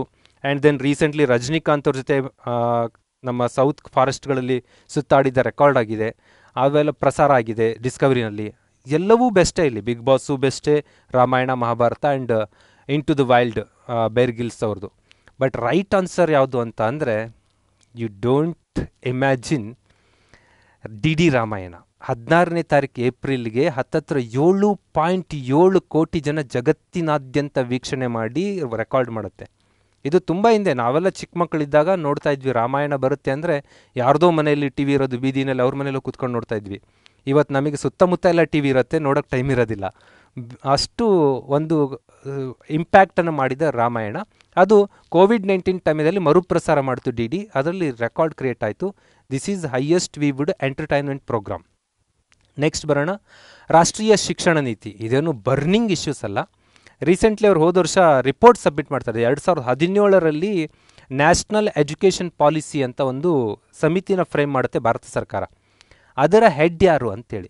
ಹೆಡ್ ಯಾರು ಅಂದರೆ ರೈಟ್ ಆನ್ಸರ್ ಕಸ್ತೂರಿ ರಂಗನ್ ಇದರ ಚೇರ್ಮನ್ ಆಗಿರ್ತಾರೆ. ಏನಿದು ಪಾಲಿಸಿ ಆಫ್ ಎಜುಕೇಷನ್ ಪಾಲಿಸಿ ಅಂತ ಅಂದರೆ, ಶಿಕ್ಷಣ ಸುಧಾರಣೆ ಆಗಲೇಬೇಕು. ಯಾವತ್ತಿನ ಪಾಲಿಸಿ ಇವತ್ತಿಗೆ ಜಾರಿಗೆ ತರಕ್ಕೆ ಬರಲ್ಲ. 10 ವರ್ಷದ ಹಿಂದಿನ ಪರಿಸ್ಥಿತಿ ಇವತ್ತಿರಲ್ಲ. 10 ವರ್ಷದ ಹಿಂದಿನ ಪರಿಸ್ಥಿತಿ ಯಾಕೆ? March before education system is ಬೇರೆ, after the March education system ಬೇರೆ ಆಗಿದೆ. ಕೋವಿಡ್ ಪೂರ್ವದ ಶಿಕ್ಷಣ ವ್ಯವಸ್ಥೆ, ಕೋವಿಡ್ ನಂತರದ ಶಿಕ್ಷಣ ವ್ಯವಸ್ಥೆ ಅನ್ನೋ ಸ್ಥಿತಿ ಬಂದಿದೆ. ಆನ್ಲೈನ್ ಎಜುಕೇಷನ್ ಇದೆಲ್ಲ ಇವತ್ತು ಸ್ವಿಚ್ ಓವರ್ ಆಗ್ತಾ ಇದೆ. ಹಾಗಾಗಿ ಪರಿವರ್ತನೆಗೆ ಹೊಂದ್ಕೋಬೇಕು. ಮಾಡಿಫಿಕೇಷನ್ ಆಗಬೇಕು, ವ್ಯಾಲ್ಯೂಸ್ಗಳು ಚೇಂಜ್ ಆಗ್ತವೆ, ಮೌಲ್ಯಗಳು ಏನು ಶಾಶ್ವತ ಅಲ್ಲ, ಮೌಲ್ಯಗಳು ಕಾಲಕ್ಕೆ ಬದಲಾಗ್ತಾ ಇರ್ತವೆ, ಅದಕ್ಕೆ ತಕ್ಕಂಗೆ ಪಾಲಿಸಿ ಚೇಂಜ್ ಆಗಬೇಕು. ನಾವು ಹಿಂದೆ ಹಿಸ್ಟ್ರಿನಲ್ಲಿ ಓದಿದ್ದೀವಿ, ಯೂನಿವರ್ಸಿಟಿ ಎಜುಕೇಷನ್ ಕಮಿಷನ್ ಅಂತೇಳಿ ಎಸ್ ರಾಧಾಕೃಷ್ಣ ಅವರು ಚೇರ್ಮನ್ ಆಗಿ 1948-49ನಲ್ಲಿ ಇದು ಜಾರಿಯಲ್ಲಿದ್ದು ರಿಪೋರ್ಟ್ ಕೊಟ್ಟಿತ್ತು. ಆನಂತರ national education commission, Kothari commission ಅಂತ ಫೇಮಸ್ ಆಗುತ್ತೆ. 1964 66 ಆರಂಭ ಆಯಿತು, ರಿಪೋರ್ಟ್ ಸಿಗ್ಬಿಟ್ಟು 66 ಆಗುತ್ತೆ. ರಾಜೀವ್ ಗಾಂಧಿಯವರ ಕಾಲದಲ್ಲಿ ನ್ಯಾಷನಲ್ ಪಾಲಿಸಿ ಆನ್ ಎಜುಕೇಷನ್, ಒಂದು NPE ಅಂತ ಕರಿತೀವಿ, 1986 ಮಾಡ್ತಾರೆ. This is also huge impact on education system in India. ಈಗ 2017ರಲ್ಲಿ ಈಗಿರುವ NDA ಸರ್ಕಾರ ಮತ್ತೆ ಚೇಂಜ್ ಮಾಡೋಣ ಅಂತ ನ್ಯಾಷನಲ್ ಎಜುಕೇಷನ್ ಪಾಲಿಸಿ 2019 ಅಂದರೆ ಅದು ರಿಪೋರ್ಟ್ ತೊಗೊಂಡಿರೋದು 17ನಲ್ಲಿ ಆರಂಭ ಮಾಡಿದ್ರು. ಅದರ ಅಧ್ಯಕ್ಷರು ಡಾಕ್ಟರ್ ಕಸ್ತೂರಿ ರಂಗನ್ ಅವರು ಇರ್ತಾರೆ. ಓಕೆ, ನೆಕ್ಸ್ಟ್ ಬರೋಣ. ಫೋರ್ಬ್ಸ್ ಅನ್ನೋದು ಒಂದು ನಿಯತಕಾಲಿಕ ಮ್ಯಾಗ್ಝಿನ್. ಅವರು ಬಿಲಿಯನಿಯರ್ಸ್ಗಳ ಲಿಸ್ಟ್ ಮಾಡಿ ಅವಾಗವಾಗ ಪಬ್ಲಿಷ್ ಮಾಡ್ತಾ ಇರ್ತಾರೆ. 2020ರಲ್ಲಿ ಪಬ್ಲಿಷ್ ಆದ ಪಟ್ಟಿಯಲ್ಲಿ ಜೆಫ್ ಬಿಜೋಸ್ ನಂಬರ್ 1 ಇದ್ದಾರೆ. ಜೆಫ್ ಬಿಜೋಸ್ CEO ಆಫ್ ಯಾವುದು ಅಂತ ಕೇಳಿದ್ದೀವಿ. ಇಲ್ಲಿರೋವೆಲ್ಲವೂ ದಿ ಬೆಸ್ಟ್ ಟಾಪ್ 10 ಒಳಗಿರುವಂಥ ಫೋರ್ಬ್ಸ್ ಲಿಸ್ಟ್ನಲ್ಲಿರುವಂಥ ಕಂಪನಿಗಳೇ. ಬಟ್ ಜೆಫ್ ಬಿಜೋಸ್ ಯಾವುದಕ್ಕೆ ಬರ್ತಾರೆ ಅಂದರೆ ಅಮೆಝಾನ್ಗೆ ಬರ್ತಾರೆ. ಅಮೆಝಾನ್ ಏನು ಆನ್ಲೈನ್ ರಿಟೇಲ್ ಮಾರ್ಕೆಟಿಂಗ್ ಸಿಸ್ಟಮ್ ಇದೆ, ಆ ಸಿಸ್ಟಮ್ನ ಒಬ್ಬ CEO ಜೆಫ್ ಬಿಜೋಸ್. ಆ್ಯಂಡ್ ವಾಲ್ಮಾರ್ಟ್ ಇದೆ, ಬರ್ಕ್ಷರ್ ಹ್ಯಾಥ್ವೇ ಆ್ಯಂಡ್ ಫೇಸ್ಬುಕ್ಕು, ಇವೆಲ್ಲರೂ. ಈಗ ನಂಬರ್ 2 ಇರೋದು ಮೈಕ್ರೋಸಾಫ್ಟ್ನ ಬಿಲ್ಗೇಟ್ಸ್ ಅವರು. ಹೀಗೆ ಮೆನಿ ಪೀಪಲ್ ಆರ್ ಫೋರ್ಬ್ಸ್ ಲಿಸ್ಟಲ್ಲಿ ಶ್ರೀಮಂತರಾಗಿರ್ತಾರೆ. ಭಾರತದಿಂದ ನಂಬರ್ 1 ನಿಮಗೆ ಗೊತ್ತೇ ಇರುತ್ತೆ, ಮುಖೇಶ್ ಅಂಬಾನಿ, ರಿಲಯನ್ಸ್ನವ್ರು ಇರ್ತಾರೆ. ಇದು ಫೋರ್ಬ್ಸ್ ಲಿಸ್ಟು, ಅದರ ಶ್ರೀಮಂತರ ಒಂದು ಪಟ್ಟಿ ಕತೆ. ನೆಕ್ಸ್ಟ್ ಬರೋಣ ಸ್ನೇಹಿತರೆ, ಹೇಳಿಕೆಗಳನ್ನು ತಿಳ್ಕೊಂಡು ಸರಿಯಾದ ಉತ್ತರ ಕೊಡಿ ಅಂತ. ಫೋನ್ ಒತ್ತುತ್ತಾ ಇದ್ದಂಗೆ ಮಾತಾಡೋಕ್ಕೆ ಸ್ಟಾರ್ಟ್ ಮಾಡ್ತಾರೆ. ನಿಮಗೆ ಶೀತದ ಲಕ್ಷಣ ಇದೆಯಾ, ಹಾಗಿದೆಯಾ, ಹೀಗಿದೆ, ಈ ಸಹಾಯವಾಣಿಗೆ ಸಂಪರ್ಕಿಸಿ, ನಮಗೆ ಈ ಆ್ಯಪ್ ಡೌನ್ಲೋಡ್ ಮಾಡಿ, ಕೇಳಿ ಕೇಳಿ ಕೇಳಿ ಸಾಕಾಗೋಷ್ಟೋಗಿದೆ. ಆದರೂ ಇವತ್ತು ಟೆಸ್ಟ್ನಲ್ಲಿ ಕೊಟ್ಟಂಥ ಪ್ರಶ್ನೆಯಲ್ಲಿ ಕೇವಲ 20% ಜನ ಮಾತ್ರ ಸರಿ ಮಾಡಿದರೆ ಈ ಪ್ರಶ್ನೆಗೆ. ಆರೋಗ್ಯ ಸೇತು ಆ್ಯಪನ್ನು ಭಾರತ ಸರ್ಕಾರ ಲಾಂಚ್ ಮಾಡಿದೆ. ಫಸ್ಟ್ ಚಾಯ್ಸ್ ಅದು ಕರೆಕ್ಟ್ ಇದೆ. First statement is right. ಆರೋಗ್ಯ ಸೇತು ಆ್ಯಪನ್ನು ಹೆಲ್ತ್ ಸರ್ವಿಸ್ ಕೊಡೋದಕ್ಕಾಗಿ ಭಾರತ ಸರ್ಕಾರ ಲಾಂಚ್ ಮಾಡಿದೆ. Not only covid, health related ಇಶ್ಯೂಸ್ಗೆ ಹೆಲ್ಪ್ ಮಾಡಬೇಕು ಅನ್ನೋದು ಮೇಜರ್ ಧ್ಯೇಯ. Right answer. Number 2, Aptamitra app ಇದೆ, ಆಪ್ತಮಿತ್ರ ಸಹಾಯವಾಣಿನೂ ಇದೆ. ಎರಡನ್ನೂ ಕರ್ನಾಟಕ ಸರ್ಕಾರ ರೂಪಿಸಿದೆ ಅಂತ ಇದೆ, ಅದು ಕೂಡ ಕರೆಕ್ಟ್. ಆಪ್ತಮಿತ್ರ ಅದು ನಮ್ಮ ಸ್ಟೇಟಲ್ಲಿ ಹೆಲ್ತ್ ಬಗ್ಗೆ ಅಬ್ಸರ್ವೇಷನ್ ಇಡೋಣ, ಹೆಲ್ತ್ ಸರ್ವಿಸ್ ಕೊಡೋಣ. ಸಿಂಪ್ಲಿ ಆಯುಷ್ ಡಾಕ್ಟರ್ಸ್ ಎಲ್ಲ ಇರ್ತಾರೆ, ಹೆಲ್ಪ್ಲೈನ್ ಇರುತ್ತೆ, ಅಲ್ಲಿ ಕಾಲ್ ಮಾಡಿದರೆ ಸಾಕು, ಅಥವಾ ಆ್ಯಪ್ ಮೂಲಕನೂ ಕಾಲ್ ಸ್ವಿಚ್ ಓವರ್ ಆಗುತ್ತೆ. ಮಾಡಿದ್ದಾರೆ ಅವರಿಗೆ ಹೆಲ್ತ್ ಸಮಸ್ಯೆ ಹೇಳಿಕೊಂಡ್ರೆ ಎಲ್ಲರೂ ಹಾಸ್ಪಿಟ್ಲಿಗೆ ಬರಬಾರ್ದು ಅಂತ ಒಂಥರ ಟೆಲಿಮೆಡಿಸಿನ್ ಸಿಸ್ಟಮ್, ಇದನ್ನು ಜಾರಿಗೆ ತರೋದಕ್ಕೆ ಆಪ್ತಮಿತ್ರ ಆ್ಯಪನ್ನು ಲಾಂಚ್ ಮಾಡಿದ್ದೀವಿ, ಅದು ಕರೆಕ್ಟೇ. ಆಪ್ತಮಿತ್ರ ಆ್ಯಪನ್ನು ಆರೋಗ್ಯ ಮತ್ತು ಕುಟುಂಬ ಕಲ್ಯಾಣ ಇಲಾಖೆ, health and family welfare department launch ಮಾಡಿದೆ ಅಂತ ಏನು ಥರ್ಡ್ ಇದೆ, ದಿಸ್ ಈಸ್ ರಾಂಗ್. ಒನ್ಸ್ ನೀವು ಮೊಬೈಲ್ನಲ್ಲಿ ಆಪ್ತಮಿತ್ರ ಅಂತ ಪ್ಲೇಸ್ಟೋರಲ್ಲಿ ಹೊಡಿತಾ ಇದ್ದಂಗೆ ಆಪ್ತಮಿತ್ರ ಬರುತ್ತೆ, ಕೆಳಗಡೆ ಡಿಪಾರ್ಟ್ಮೆಂಟ್ ಆಫ್ ರೆವಿನ್ಯೂ ಅಂತ ಬರುತ್ತೆ. ಮೀನ್ಸ್ ಕಂದಾಯ ಇಲಾಖೆನವರು ಈ ಆ್ಯಪನ್ನು ರೂಪಿಸಿ ನಿರ್ವಹಿಸ್ತಾ ಇದ್ದಾರೆ. ಆ್ಯಕ್ಚುಲಿ ಕೋವಿಡ್ ಡಾಕ್ಟರ್ ಆ್ಯಂಡ್ ಇದರಲ್ಲಿ ನಡೀತಾ ಇರೋ ಸಿಸ್ಟಮ್ ಹೆಲ್ತ್ ರಿಲೇಟೆಡ್ ಇದ್ದರೂ ಇದರ ಕಂಟ್ರೋಲಿಂಗ್ ರೆವಿನ್ಯೂ ಡಿಪಾರ್ಟ್ಮೆಂಟ್. ಯಾಕಂದರೆ ಜಿಲ್ಲಾಧಿಕಾರಿಗಳು ಅವ್ರದ್ದೊಂದು ಸಿಸ್ಟಮ್ ಇದೆಯಲ್ಲ ರಾಜ್ಯದಲ್ಲಿ, ಆ ಸಿಸ್ಟಮ್ ಕೋವಿಡ್ ಮೇಲೆ ತುಂಬ ಅಬ್ಸರ್ವೇಷನ್ ಇಟ್ಕೊಂಡು ಕೆಲಸ ಮಾಡ್ತಾ ಇರೋದು. ಹಾಗಾಗಿ ಅಲ್ಲಿ ಸಪೋರ್ಟಿವ್ ಆಗಿರೋದಕ್ಕಾಗಿ ರೆವಿನ್ಯೂ ಡಿಪಾರ್ಟ್ಮೆಂಟ್ ಇದನ್ನು ಡೆವಲಪ್ ಮಾಡಿದೆ. 3ನೇ ಆಪ್ಷನ್ ತಪ್ಪು. ಅಲ್ಲಿ 1, 2 ಈಸ್ ಕರೆಕ್ಟ್, 1, 2 ಮಾತ್ರ ಸರಿಯಾಗಿರುತ್ತೆ. ಆರೋಗ್ಯ ಸೇತು ಗೌರ್ಮೆಂಟ್ ಆಫ್ ಇಂಡಿಯಾದ್ದು, ಆಪ್ತಮಿತ್ರ ಆ್ಯಪ್ ಕರ್ನಾಟಕ ಸರ್ಕಾರದ್ದು, ಬಟ್ ಇದನ್ನು ಡೆವಲಪ್ ಮಾಡಿರೋದು revenue department of Karnataka. Next ಬರೋಣ, KS ನಿಸಾರ್ ಅಹಮದ್ ಅವ್ರದ್ದು ರೀಸೆಂಟ್ ಡೆತ್ ಆಗ್ತಾರೆ ಮೇನಲ್ಲಿ, ಹಾಗಾಗಿ ಪ್ರಶ್ನೆ ಕೇಳಿದ್ದೀವಿ ಯಾವುದು ಕೃತಿ ಅಲ್ಲ ಅಂಥೇಳಿ. ಅಚ್ಚುಮೆಚ್ಚು ಅವ್ರ ಕೃತಿ ಹೌದು. ಆ್ಯಂಡ್ ದೆನ್ ಮನದೊಂದಿಗೆ ಮಾತುಕತೆ ಅವ್ರದ್ದೇ. ಹಿರಿಯರು ಹರಸಿದ ಹೆದ್ದಾರಿ ಕೂಡ ಅವ್ರದ್ದೇ. ಹಾಗಾದ್ರೆ ನೆನಪಿನ ಬುತ್ತಿ ಅವ್ರದ್ದಲ್ಲ, ಮತ್ತು ಯಾರ್ದಿದು? ಪಾಟೀಲ್ ಪುಟ್ಟಪ್ಪನವರು ಕೂಡ ಮಾರ್ಚಲ್ಲಿ ಎಕ್ಸ್ಪೈರ್ಡ್ ಆಗ್ತಾರೆ. ಈ ಕೃತಿಗಳು ಏನಾರು ಕೇಳ್ತಾ ಇರ್ತಾರಲ್ಲ ಎಕ್ಸಾಮಲ್ಲಿ, ಇನ್ನೇನೋ ತಂದು ಎಲ್ಲಿಂದನೋ ತಂದು ಕೇಳ್ತಾ ಇರಲ್ಲ. ಅದು ಹೇಗೆ ಕೇಳ್ತಾರೆ ಅಂದರೆ ರೀಸೆಂಟ್ಲಿ ಅವ್ರು ಏನಾದರೂ ಅಚೀವ್ ಮಾಡಿರಬೇಕು, ಅವಾರ್ಡ್ ಆಗಿರಬೇಕು, ಇಲ್ಲ ಎಕ್ಸ್ಪೈರ್ಡ್ ಆಗಿರಬೇಕು, ಆ ಥರದ್ದು ತಂದು ಕೇಳ್ತಾ ಇರ್ತಾರೆ. ಸ್ವಲ್ಪ ಈ ವರ್ಷ ಸುಮಾರು ಸಾಹಿತಿಗಳನ್ನ ಕಳ್ಕೊತೀವಿ.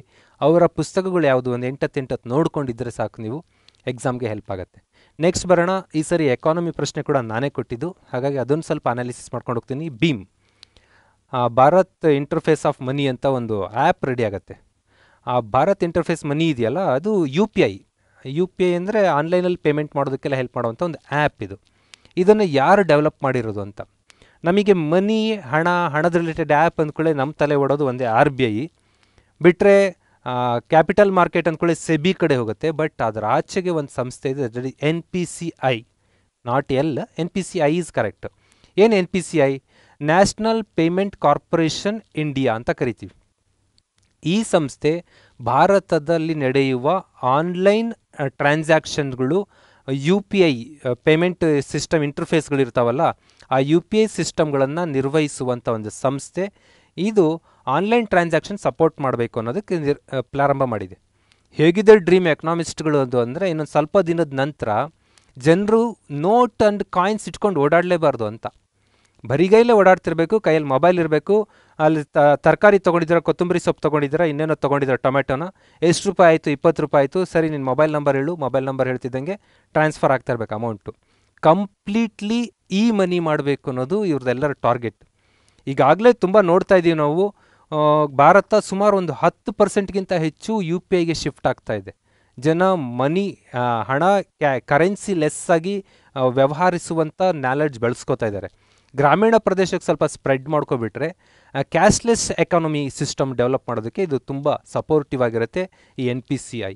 ನೆಕ್ಸ್ಟ್ ಬರೋಣ, ನಾಗರಿಕ ಸೇವೆಯ ಸೌಲಭ್ಯಗಳನ್ನು ವಿಳಂಬ ಮಾಡಬಾರ್ದು, ತುಂಬ ಸ್ಲೋ. ರಾಜೀವ್ ಗಾಂಧಿಯವ್ರ ಪೀರಿಯಡಲ್ಲಿ ಒಂದು ಮಾತು ಹೇಳ್ತಾರೆ, 1 ರೂಪಾಯಿ ಸೆಂಟ್ರಲ್ ಗೌರ್ಮೆಂಟಿಂದ ಸ್ಯಾಂಕ್ಷನ್ ಆದರೆ ಗ್ರೌಂಡ್ ಲೆವೆಲಿಗೆ ಬರೋಷ್ಟೇ 15 ಪೈಸೆ ಆಗುತ್ತೆ ಅಂತೇಳಿ. ಅಷ್ಟು ವೀಕ್ ಆಗ್ತಾ ಇತ್ತು, ಅದು ಭ್ರಷ್ಟಾಚಾರದಿಂದ ಬೇರೆ ಬೇರೆ ಕಡೆ ಹೋಗ್ತಾ ಇತ್ತು. ಬಟ್ ಈಗೇನಿದೆ ಅಂತ ಅಂದರೆ, ಭಾರತ ಸರ್ಕಾರದ ತಲೆಯಲ್ಲಿ 2,000 ಟ್ರಾನ್ಸ್ಫರ್ ಮಾಡಬೇಕು ಅಂತ ಇದ್ದರೆ ನಿಮ್ಮ ಅಕೌಂಟಿಗೆ 2,000 ಬಂದಿರುತ್ತೆ. No delay. ಅಲ್ಲಿ ಮೋದಿಯವರು ಈಗ ಹೇಳಿರ್ತಾರೆ, ರಾತ್ರಿ ಹೇಳಿ 10 ನಿಮಿಷಕ್ಕೆ ನಿಮ್ಮ ಅಕೌಂಟಿಗೆ ದುಡ್ಡು ಬಂದಿರುವಂಥ ಇತಿಹಾಸಗಳು ಕ್ರಿಯೇಟ್ ಆಗಿದೆ. ಈ ಎರರ್ ಫ್ರೀ ಆಗಿ ಕ್ವಿಕ್ಕಾಗಿ ಫ್ಲೋ ಆಗೋಂಥದ್ದು ಮತ್ತು ಸರಿಯಾದ ಬೆನಿಫಿಷರಿ, ಸಮಾಜದ ಕಡೆಯ ವ್ಯಕ್ತಿಗೂ ಆ ಲಾಭಗಳು ಸಿಗುವಂತೆ ಮಾಡುವಂಥ ಸಿಸ್ಟಮ್ ಮಾಡಬೇಕು ಅಂತೇಳಿ ಭಾರತ ಸರ್ಕಾರ ಯೋಚನೆ ಮಾಡುತ್ತೆ. 2014-15 ಟೈಮಲ್ಲಿ ಅವರೊಂದು ಸ್ಕೀಮ್ ಹಾಕೋತಾರೆ, ಜಾಮ್ ಟ್ರಿನಿಟಿ ಅಂತ. ಜಾಮ್ ತ್ರಿವಳಿಗಳು. ಏನು ಜಾಮ್ ಅಂದರೆ ಇನ್ನೇನು ವಿಶೇಷ ಇಲ್ಲ, J for Jan Dhan. Jan Dhan means Jan Dhan account ಅಂತ ಅವಾಗ ಮಾಡಿದ್ರು, ನಿಮ್ಗೆ ಗೊತ್ತಿರುತ್ತೆ. ಪ್ರತಿಯೊಬ್ಬ ಭಾರತೀಯನ ಹತ್ರ ಪ್ರತಿಯೊಂದು ಕುಟುಂಬಕ್ಕೆ ಅಕೌಂಟ್ ಇರಬೇಕು ಅಂತ, ಆಮೇಲೆ ಪ್ರತಿಯೊಬ್ಬ ಭಾರತೀಯ ಅಕೌಂಟ್ ಇರಬೇಕು. This is Jan Dhan account.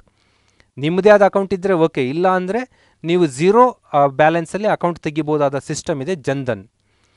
A for Aadhaar. Aadhaar ಭಾರತದಲ್ಲಿ ಒಬ್ಬನಿಗೆ ಕೊಟ್ಟ ನಂಬರ್, ಒಬ್ಬನ ಏನು ಬಯೋಮೆಟ್ರಿಕ್ ತೊಗೊಂಡಿರ್ತಾರೆ, ಅದು ಇನ್ನೊಬ್ಬರಿಗೆ ಫೀಡ್ ಮಾಡೋಕ್ಕಾಗಲ್ಲ, ಅಷ್ಟು ಯುನಿಕ್ ಆಗಿದೆ ಅದು. ಆಧಾರ್ನ ಟ್ಯಾಗ್ ಮಾಡ್ತಾರೆ, ಜನ್ಧನ್ ಅಕೌಂಟ್ಗೆ ಆಧಾರ್ ಟ್ಯಾಗ್ ಮಾಡಿದ್ರು. ಜೊತೆಗೆ ನಿಮ್ಮ ಮೊಬೈಲ್ ನಂಬರ್ನ ಅದಕ್ಕೆ ಟ್ಯಾಗ್ ಮಾಡ್ತಾರೆ. ಅಲ್ಲಿ ಮೋದಿ ಸರ್ಕಾರದವರು ಡಿಸೈಡ್ ಮಾಡಿ ಅಮೌಂಟ್ ಟ್ರಾನ್ಸ್ಫರ್ ಮಾಡ್ತಿದ್ದಂಗೆ ನಿಮ್ಮ ಮೊಬೈಲ್ಗೆ ಟಕ್ಕಂತ ಮೆಸೇಜ್ ಬರ್ತಾ ಇರುತ್ತೆ, ದಿಸ್ ಈಸ್ ಜಾಮ್ ಟ್ರಿನಿಟಿ ಅಂತ. ಇವತ್ತೇನು ಸಿಲಿಂಡರ್ ಸಬ್ಸಿಡಿ ಟ್ರಾನ್ಸ್ಫರ್ ಆಗ್ತಾ ಇರೋದು, ಇನ್ನೊಂದು ಸಬ್ಸಿಡಿಗಳು ಟ್ರಾನ್ಸ್ಫರ್ ಆಗ್ತಾ ಇರೋದು, ಆ್ಯಂಡ್ ದೆನ್ ಕೋವಿಡ್ ಟೈಮಲ್ಲಿ ಹಣ ಟ್ರಾನ್ಸ್ಫರ್ ಮಾಡಿದ್ದು, ಇದೆಲ್ಲವೂ ಕೂಡ ಜಾಮ್ನಿಂದ ಸಾಧ್ಯ ಆಗಿದೆ. ಇದು ಇನ್ನೂ ಕೂಡ ವ್ಯವಸ್ಥಿತವಾಗಿ ಆಗಬೇಕು ಅಂತ ಭಾರತ ಸರ್ಕಾರ ಯೋಚನೆ ಮಾಡ್ತಾ ಇದೆ. ಓಕೆ, ಅಲ್ಲಿಗೆ right answer Jan Dhan, Aadhaar, mobile. ತಪ್ಪು ಯಾವುದು? ಜಾಬ್ ಕಾರ್ಡ್ ಜಾಮ್ನಲ್ಲಿ ಸೇರಲ್ಲ ಅಂತ ಅಷ್ಟೆ. ನೆಕ್ಸ್ಟ್, ಹಣದ ಅಪಮೌಲ್ಯ, ಡಿವ್ಯಾಲ್ಯೂಷನ್ ಆಫ್ ರುಪಿ ಅನ್ನೋ ರಿಲೇಟೆಡ್ ಆಗಿ ಒಂದು ಪ್ರಶ್ನೆ ಇತ್ತು. ಅಲ್ಲಿ ಏನಾಗುತ್ತೆ ಡಿವ್ಯಾಲ್ಯೂಷನ್ ಮಾಡೋದು, ಹಣದ ಅಪಮೌಲ್ಯ ಮಾಡೋದು ಅಂತ ಹೇಳಿದರೆ, ಹಣದ ಅಪಮೌಲ್ಯ ಅಂದರೆ ಹಣದ ವ್ಯಾಲ್ಯವನ್ನು ಬೇರೆ ದೇಶದ ಕರೆನ್ಸಿಯೊಂದಿಗೆ ಡೌನ್ ಮಾಡ್ಕೋತೀವಿ. ಇವತ್ತು ಡಾಲರ್ ಎದುರು ರೂಪಾಯಿ ಮೌಲ್ಯ 70 ಇದೆ ಅಂದ್ಕೊಳ್ರಿ. ನಾಳೆ 70ರಿಂದ 80ಕ್ಕೆ ಇಳಿಸ್ತೀವಿ, ಇನ್ನೂ ಕುಗ್ಗಿಸ್ತೀವಿ, ವ್ಯಾಲ್ಯೂನ ಡೌನ್ ಮಾಡ್ತೀವಿ. ನಮ್ಮ ಮೌಲ್ಯ ಕುಗ್ಸ್ಕೊಳ್ಳೋದ್ರೆ ನಮ್ಮ ವ್ಯಾಲ್ಯೂ ಡೌನ್ ಆಗುತ್ತೆ, ಆದರೆ ಅದರಿಂದ ಲಾಭ ಇದೆ. ಏನು ಲಾಭ ಅಂತ ಅಂದರೆ ರಫ್ತು ಇಂಪ್ರೂವ್ಮೆಂಟ್ ಆಗುತ್ತೆ. ರಫ್ತು ಇಂಪ್ರೂವ್ಮೆಂಟ್ ಆಗುತ್ತೆ ಆ್ಯಂಡ್ ಆಮದುಗಳು ಕಡಿಮೆ ಆಗ್ತಾ ಬರ್ತವೆ. ಈ ಎಲ್ಲ ಲಾಭಗಳು ಇದರಿಂದ ಇದೆ. ಯಾವುದು? ಅಪಮೌಲ್ಯದಿಂದ. ಡಿವ್ಯಾಲ್ಯೂಯೇಷನ್ ಆಫ್ ದಿ ರುಪಿ 47ಅಲ್ಲಾಗಿತ್ತು, 47ರಲ್ಲಾಗಿತ್ತು, ಆ್ಯಂಡ್ ದೆನ್ 66ಅಲ್ಲಾಗಿತ್ತು, 91ಅಲ್ಲಾಗಿತ್ತು. 3 ಸರಿ ಭಾರತದಲ್ಲಿ ಡಿವ್ಯಾಲ್ಯೂಷನ್ ಆಗುತ್ತೆ. ಆಮೇಲೆ ಆಟೋಮೇಟೆಡ್ ಆಗಿ ಆಗ್ತಾ ಇರುತ್ತೆ. ಈಗ ಡೇ ಬೈ ಡೇ ಬೇಸಲ್ಲಿ ಹಣ, ರೂಪಾಯಿ ಡಾಲರ್ ಇದ್ರು ಏನಾಯಿತು ಅನ್ನೋದು ಚೇಂಜ್ ಆಗ್ತಾ ಇರುತ್ತೆ. ಈಗ ಗೌರ್ಮೆಂಟ್ ಬಂದು ಅನೌನ್ಸ್ ಮಾಡಿ ಮಾಡಬೇಕಾದ ಸ್ಥಿತಿ ಇಲ್ಲ. 47, 66, 91ಅಲ್ಲಿ ಹ್ಯೂಜ್ ಪ್ರಮಾಣದಲ್ಲಿ ಡಿವ್ಯಾಲ್ಯೂಷನ್ ಆಗಿತ್ತು. ಇದರಿಂದ ಏನಾಗುತ್ತೆ, ವಿದೇಶದಿಂದ ವಸ್ತುಗಳು ಕೊಂಡುಕೊಳ್ಳೋದನ್ನು ಕಡಿಮೆ ಮಾಡ್ತಾರೆ ಜನ. ವಿದೇಶಿ ವಸ್ತುಗಳು ಕಾಸ್ಟ್ಲಿ ಅನಿಸ್ತವೆ. ಫಾರ್ ಎಕ್ಸಾಂಪಲ್, ಇವತ್ತು ಒಂದು ಐಫೋನ್ ಪರ್ಚೇಸ್ ಮಾಡಬೇಕು US ಅಂತ ಅಂದರೆ ನಮಗೆ $1,000 ಅಂತ ಇರುತ್ತೆ. $1,000 ಅಂದರೆ ನನ್ನ ಹತ್ರ $70,000 ರೆಡಿ ಇದೆ. $70,000 ರೆಡಿಗೆ ನಾನು ಮೈಂಡ್ ಸೆಟ್ ಮಾಡ್ಕೊಂಡಿದ್ದೀನಿ. ನಾಳೆ ಬೆಳಿಗ್ಗೆ ಅನಿಸಿಗೆ ಡಿವ್ಯಾಲ್ಯೂಷನ್ ಮಾಡಿ $80 $1 ಅಂತ ಮಾಡೋದು ಅಂದರೆ ನಿಮ್ಮ ಹತ್ರ ಆ್ಯಪಲ್ ಮೊಬೈಲ್ ರೇಟ್ ಏನು ಚೇಂಜ್ ಆಗಿಲ್ಲ, ದಟ್ ಈಸ್ 1000. ಬಟ್ ನೀವು ಪೇ ಮಾಡ್ಬೇಕಾದ್ರೆ 80,000 ಪೇ ಮಾಡಬೇಕಾಗುತ್ತೆ, 10,000 ಡಿಫ್ರೆನ್ಸ್. ಆವಾಗ ಏನು ಮಾಡ್ತೀರಾ, ಏಯ್ ಬೇಡ ಇದು, ಈ ವಸ್ತು ಬೇಡ ಅಂತ. ಆವಾಗ ನಮ್ಮ ದೇಶಕ್ಕೆ ಬರುವ ಆಮದುಗಳು ಕಡಿಮೆ ಆಗ್ತವೆ, ನಮ್ಮ ದೇಶದ ವಸ್ತು ಪರ್ಚೇಸಿಂಗ್ ಜಾಸ್ತಿ ಆಗುತ್ತೆ, ನಮ್ಮ ದೇಶದ ವಸ್ತುಗಳನ್ನು ಬೇರೆ ದೇಶದಲ್ಲಿ ಕೊಳ್ಳೋಕೆ ಇಷ್ಟಪಡ್ತಾರೆ. ಹೀಗೆಲ್ಲ ಇದರಿಂದ ಬೆನಿಫಿಟ್ಗಳು ಇದೆ. ನೆಕ್ಸ್ಟ್ ಬರೋಣ ಸ್ನೇಹಿತರೆ, ಸಹಾಯಧನ, ಡರ್ಟಿ ಸಬ್ಸಿಡಿ ಅಂತ ಕರಿತೀವಿ. ಈ ಕೆಳಗಿನ ಯಾವುದನ್ನು ಡರ್ಟಿ ಸಬ್ಸಿಡಿ ಅಂತ ಕರಿತೀವಿ? ಏನು ಡರ್ಟಿ ಅಂದರೆ ಗಲೀಜು ಅಂತ ಅಲ್ಲ. ನೀವು ಡರ್ಟಿ ಗಲೀಜು ಅಂದ್ಕೊಂಡು ಸಂಪೂರ್ಣ ಸ್ವಚ್ಛತಾ ಆಂದೋಲನದ ಮೇಲೆ ಕೊಡುವ ಹಣವನ್ನು ಡರ್ಟಿ ಸಬ್ಸಿಡಿ ಅಂತೀವಿ? ನೋ, ಹಾಗೇನಿಲ್ಲ. ಡೀಸೆಲ್ ಮೇಲಿನ ಸಬ್ಸಿಡಿಯನ್ನು ಸಹ ಡರ್ಟಿ ಸಬ್ಸಿಡಿ ಅಂತೀವಿ. ಯಾವುದು ಎನ್ವೈರ್ಮೆಂಟಲ್ ಹಜಾರ್ಡ್ ಮಾಡ್ತಾ ಇದೆಯೋ, ಮಾನವನ ಆರೋಗ್ಯಕ್ಕೆ ತೊಂದರೆ ಕೊಡ್ತೀವೋ, ಇದನ್ನು IMF ಅವರೇ ಡಿಸೈಡ್ ಮಾಡ್ತಾರೆ, UN ಡಿಸೈಡ್ ಮಾಡುತ್ತೆ ಡರ್ಟಿ ಸಬ್ಸಿಡಿ ಅಂತ. ಹಾಗಾಗಿ ಭಾರತದಲ್ಲಿ ಇವತ್ತು ಡೀಸೆಲ್ ಮೇಲೆ ಸಬ್ಸಿಡಿ ಇಲ್ಲ. ಮೊದಲು ಡೀಸೆಲ್ ಪ್ರೈಸು ಪೆಟ್ರೋಲ್ ಪ್ರೈಸು ಅಜಗಜಾಂತರ ಇತ್ತು. ಯಾಕೆ ಅಂತ ಅಂದರೆ ಡೀಸೆಲ್ಗೆ ಗೌರ್ಮೆಂಟ್ ಆಫ್ ಇಂಡಿಯಾ ಸಬ್ಸಿಡಿ ಕೊಡ್ತಾ ಇತ್ತು. ಈಗ ಡೀಸೆಲ್ ಮೇಲೆ ಕೊಡ್ತಾ ಇರೋ ಸಬ್ಸಿಡಿನ ವಾಪಸ್ ತಗೋತಾರೆ. ಮಾರ್ಕೆಟ್ ಪ್ರೈಸ್ ಬೇಸ್ಡ್ ಆಗಿ ಡೀಸೆಲ್ ಪ್ರೈಸ್ ಡಿಸೈಡ್ ಆಗ್ತಾ ಇರುತ್ತೆ. ಈಗ ನೋಡಿ ಭಾಳ ಕಡಿಮೆ, 10 ರೂಪಾಯಿ ಏನೋ ಡಿಫ್ರೆನ್ಸ್ ಇರುತ್ತೆ ಪೆಟ್ರೋಲ್ ಡೀಸೆಲ್ ಪ್ರೈಸಲ್ಲಿ. ಮೊದಲೆಲ್ಲ ಡೀಸೆಲ್ ಕಾರ್ ಪರ್ಚೇಸ್ಗೆ ಜನ ಮುಂದೋಗ್ತಾ ಇದ್ರು. ಯಾಕೆ ಅಂದರೆ ಡೀಸೆಲ್ ರೇಟ್ ತುಂಬ ಕಡಿಮೆ ಇತ್ತು ಪೆಟ್ರೋಲ್ಗೆ ಕಂಪೇರ್ ಮಾಡಿದ್ರೆ. ಅವತ್ತು ಸಬ್ಸಿಡಿ ಇತ್ತು, ಪೆಟ್ರೋಲ್ಗೆ ಸಬ್ಸಿಡಿ ಇರಲಿಲ್ಲ. ಈಗ ಭಾರತ ಸರ್ಕಾರ ಡೀಸೆಲ್ ಸಬ್ಸಿಡಿನ ಕಂಪ್ಲೀಟ್ಲಿ ರಿಮೂವ್ ಮಾಡಿದೆ. ಇದನ್ನು ಡರ್ಟಿ ಸಬ್ಸಿಡಿ ಅಂತ ಕರಿತೀವಿ. ಎನ್ವೈರ್ಮೆಂಟಲ್ ಹಜಾರ್ಡ್ ಆಗಬೇಕು, ಪರಿಸರಕ್ಕೆ ತೊಂದರೆ, ಮಾನವ ಆರೋಗ್ಯಕ್ಕೆ ತೊಂದರೆ ಕೊಡೋವನ್ನು ನಾವು ಡರ್ಟಿ ಸಬ್ಸಿಡಿ. ಇದೊಂದೇ ಅಲ್ಲ, ಮೆನಿ ಟೈಪ್ ಸಬ್ಸಿಡಿ ಈ ಥರ ಪರಿಸರಕ್ಕೆ ತೊಂದರೆ ಕೊಡೋದು. ಯಾವುದೋ ಕೀಟನಾಶಕ ಇದೆ, ಆ ಕೀಟನಾಶಕದಿಂದ ಪರಿಸರಕ್ಕೆ ಹಾನಿ ಆಗ್ತಾ ಇದೆ, ಅದಕ್ಕೆ ಗೌರ್ಮೆಂಟ್ ಸಬ್ಸಿಡಿ ಕೊಡ್ತಾ ಇದ್ದರೆ ಅದನ್ನು ಕೂಡ ಡರ್ಟಿ ಸಬ್ಸಿಡಿ ಅಂತ ಕರೆಯಲಾಗುತ್ತೆ. ನೆಕ್ಸ್ಟ್ ಬರೋಣ ಸ್ನೇಹಿತರೆ, ಮಹಿಳಾ ಸಬಲೀಕರಣ ಅಳೆಯುವಾಗ ವುಮೆನ್ ಎಂಪವರ್ಮೆಂಟ್ ಮೆಜರ್ಮೆಂಟ್ ಅಂತ ಕರಿತೀವಿ. ಆ ಮೆಜರ್ಮೆಂಟ್ ಎಲ್ಲಿ ಮಾಡ್ತೀವಿ? ಜೆಂಡರ್ ಇಂಡೆಕ್ಸ್ ಅಂತ ಬರುತ್ತೆ. Gender disparity index, gender inequality index ಅಂತ ಬರುತ್ತೆ. ಅದನ್ನು ಆ್ಯಡ್ ಮಾಡಬೇಕಾದ್ರೆ ಯಾವ್ದು ಬರುತ್ತೆ ಯಾವ್ದು ಬರಲ್ಲ ಅಂತ ಹೇಳ್ತಾರೆ. ಜೆಂಡರ್ ಇನ್ಇಕ್ವಾಲಿಟಿ ಇಂಡೆಕ್ಸು ನಮ್ಮದೇನು HDIನಲ್ಲಿ ಬರುತ್ತೆ, ಅದು purely related to economy, not related to politics. ಹಾಗಾಗಿ ಇಲ್ಲಿ ನೀವು ಪೊಲಿಟಿಕಲ್ ರಿಲೇಟೆಡ್ ಆದ ವಿಷಯವನ್ನು ಹೊರಗೆ ತೆಗೆದುಬಿಟ್ರೆ ನಿಮ್ಮ ಆನ್ಸರ್ ಸರಿ ಆಯಿತು. ಗೃಹ ಕಾರ್ಯಗಳ ಮೌಲ್ಯ, ಡೊಮೆಸ್ಟಿಕ್ ಲೇಬರ್. ನಾವೇನು ಮಾಡ್ತೀವಿ, ತಂದೆ ತಾಯಿ ಇಬ್ಬರು ಕೆಲಸ ಮಾಡ್ತಾ ಇರ್ತಾರೆ. ನೀವೇನು ಅಂದ್ಕೋತೀರಾ, ತಂದೆ ಮಾತ್ರ ಸಂಬಳ ತರ್ತಾನೆ, ತಾಯಿ ಏನು ತರಲ್ಲ ಅಂತ. ತಾಯಿಯ ಕೆಲಸಕ್ಕೆ ನಾವು ಮೆಜರ್ಮೆಂಟ್ ಮಾಡ್ತಾ ಇಲ್ಲ, ಮೌಲ್ಯ ಕೊಡ್ತಾ ಇಲ್ಲ. ತಾಯಿ ಮಾಡೋ ಕೆಲಸಕ್ಕೆ ಹಣದ ರೂಪದ ಮೌಲ್ಯ ಕ್ಯಾಲ್ಕುಲೇಟ್ ಮಾಡ್ತಾ ಇಲ್ಲ. ತಂದೆ ಕೆಲಸಕ್ಕೆ ಮಾತ್ರ ವ್ಯಾಲ್ಯೂ ಕೊಡ್ತಾ ಇದ್ದೀವಿ. ತಾಯಿ ಕೆಲಸ ಬೆಳಿಗ್ಗೆ 5ಕ್ಕೆ ಸ್ಟಾರ್ಟ್ ಆಗಿ ರಾತ್ರಿ 11 ಲಾಸ್ಟ್ ಅವಳು ಪಾತ್ರೆ ತೊಳೆದಿಟ್ಟು ಮಲಗ್ತಾಳೆ. She is a first worker and last worker of the home. But ಅವಳು ವರ್ಕಿಗೆ ವ್ಯಾಲ್ಯೂ ಕಟ್ತಾ ಇಲ್ಲ. ಅದನ್ನು ಕಟ್ಟಬೇಕು ಅಂತ ಹೇಳುತ್ತೆ ಜೆಂಡರ್ ಇನ್ಇಕ್ವಾಲಿಟಿ ಇಂಡೆಕ್ಸ್ ಒಳಗಡೆ. ಅದನ್ನು ಕಟ್ಟಿ ಮೆಜರ್ ಮಾಡಿ. ಅನ್ಆರ್ಗನೈಸ್ ಸೆಕ್ಟರಲ್ಲಿ ಅವರಿಗೆ ವರ್ಕನ್ನು ಕೊಡಿ, ಮ್ಯಾಟರ್ನಿಟಿ ಆ್ಯಂಡ್ ಅದರ್ ಬೆನಿಫಿಟ್ಸ್ ಕೊಡಿ, ಇದೆಲ್ಲದನ್ನು ಕ್ಯಾಲ್ಕುಲೇಟ್ ಮಾಡ್ತಾರೆ. ಆದರೆ ನಂಬರ್ B-ನಲ್ಲಿ ಬರುತ್ತಲ್ಲ, ಲೋಕಲ್ ಗೌರ್ಮೆಂಟ್ಗಳಲ್ಲಿ ರೆಪ್ರೆಸೆಂಟೇಷನ್ ಮಾಡಬೇಕು, ಪ್ರಾತಿನಿಧ್ಯ ಕೊಡಬೇಕು, ಇದು ಪೊಲಿಟಿಕಲ್ ಇಶ್ಯೂ.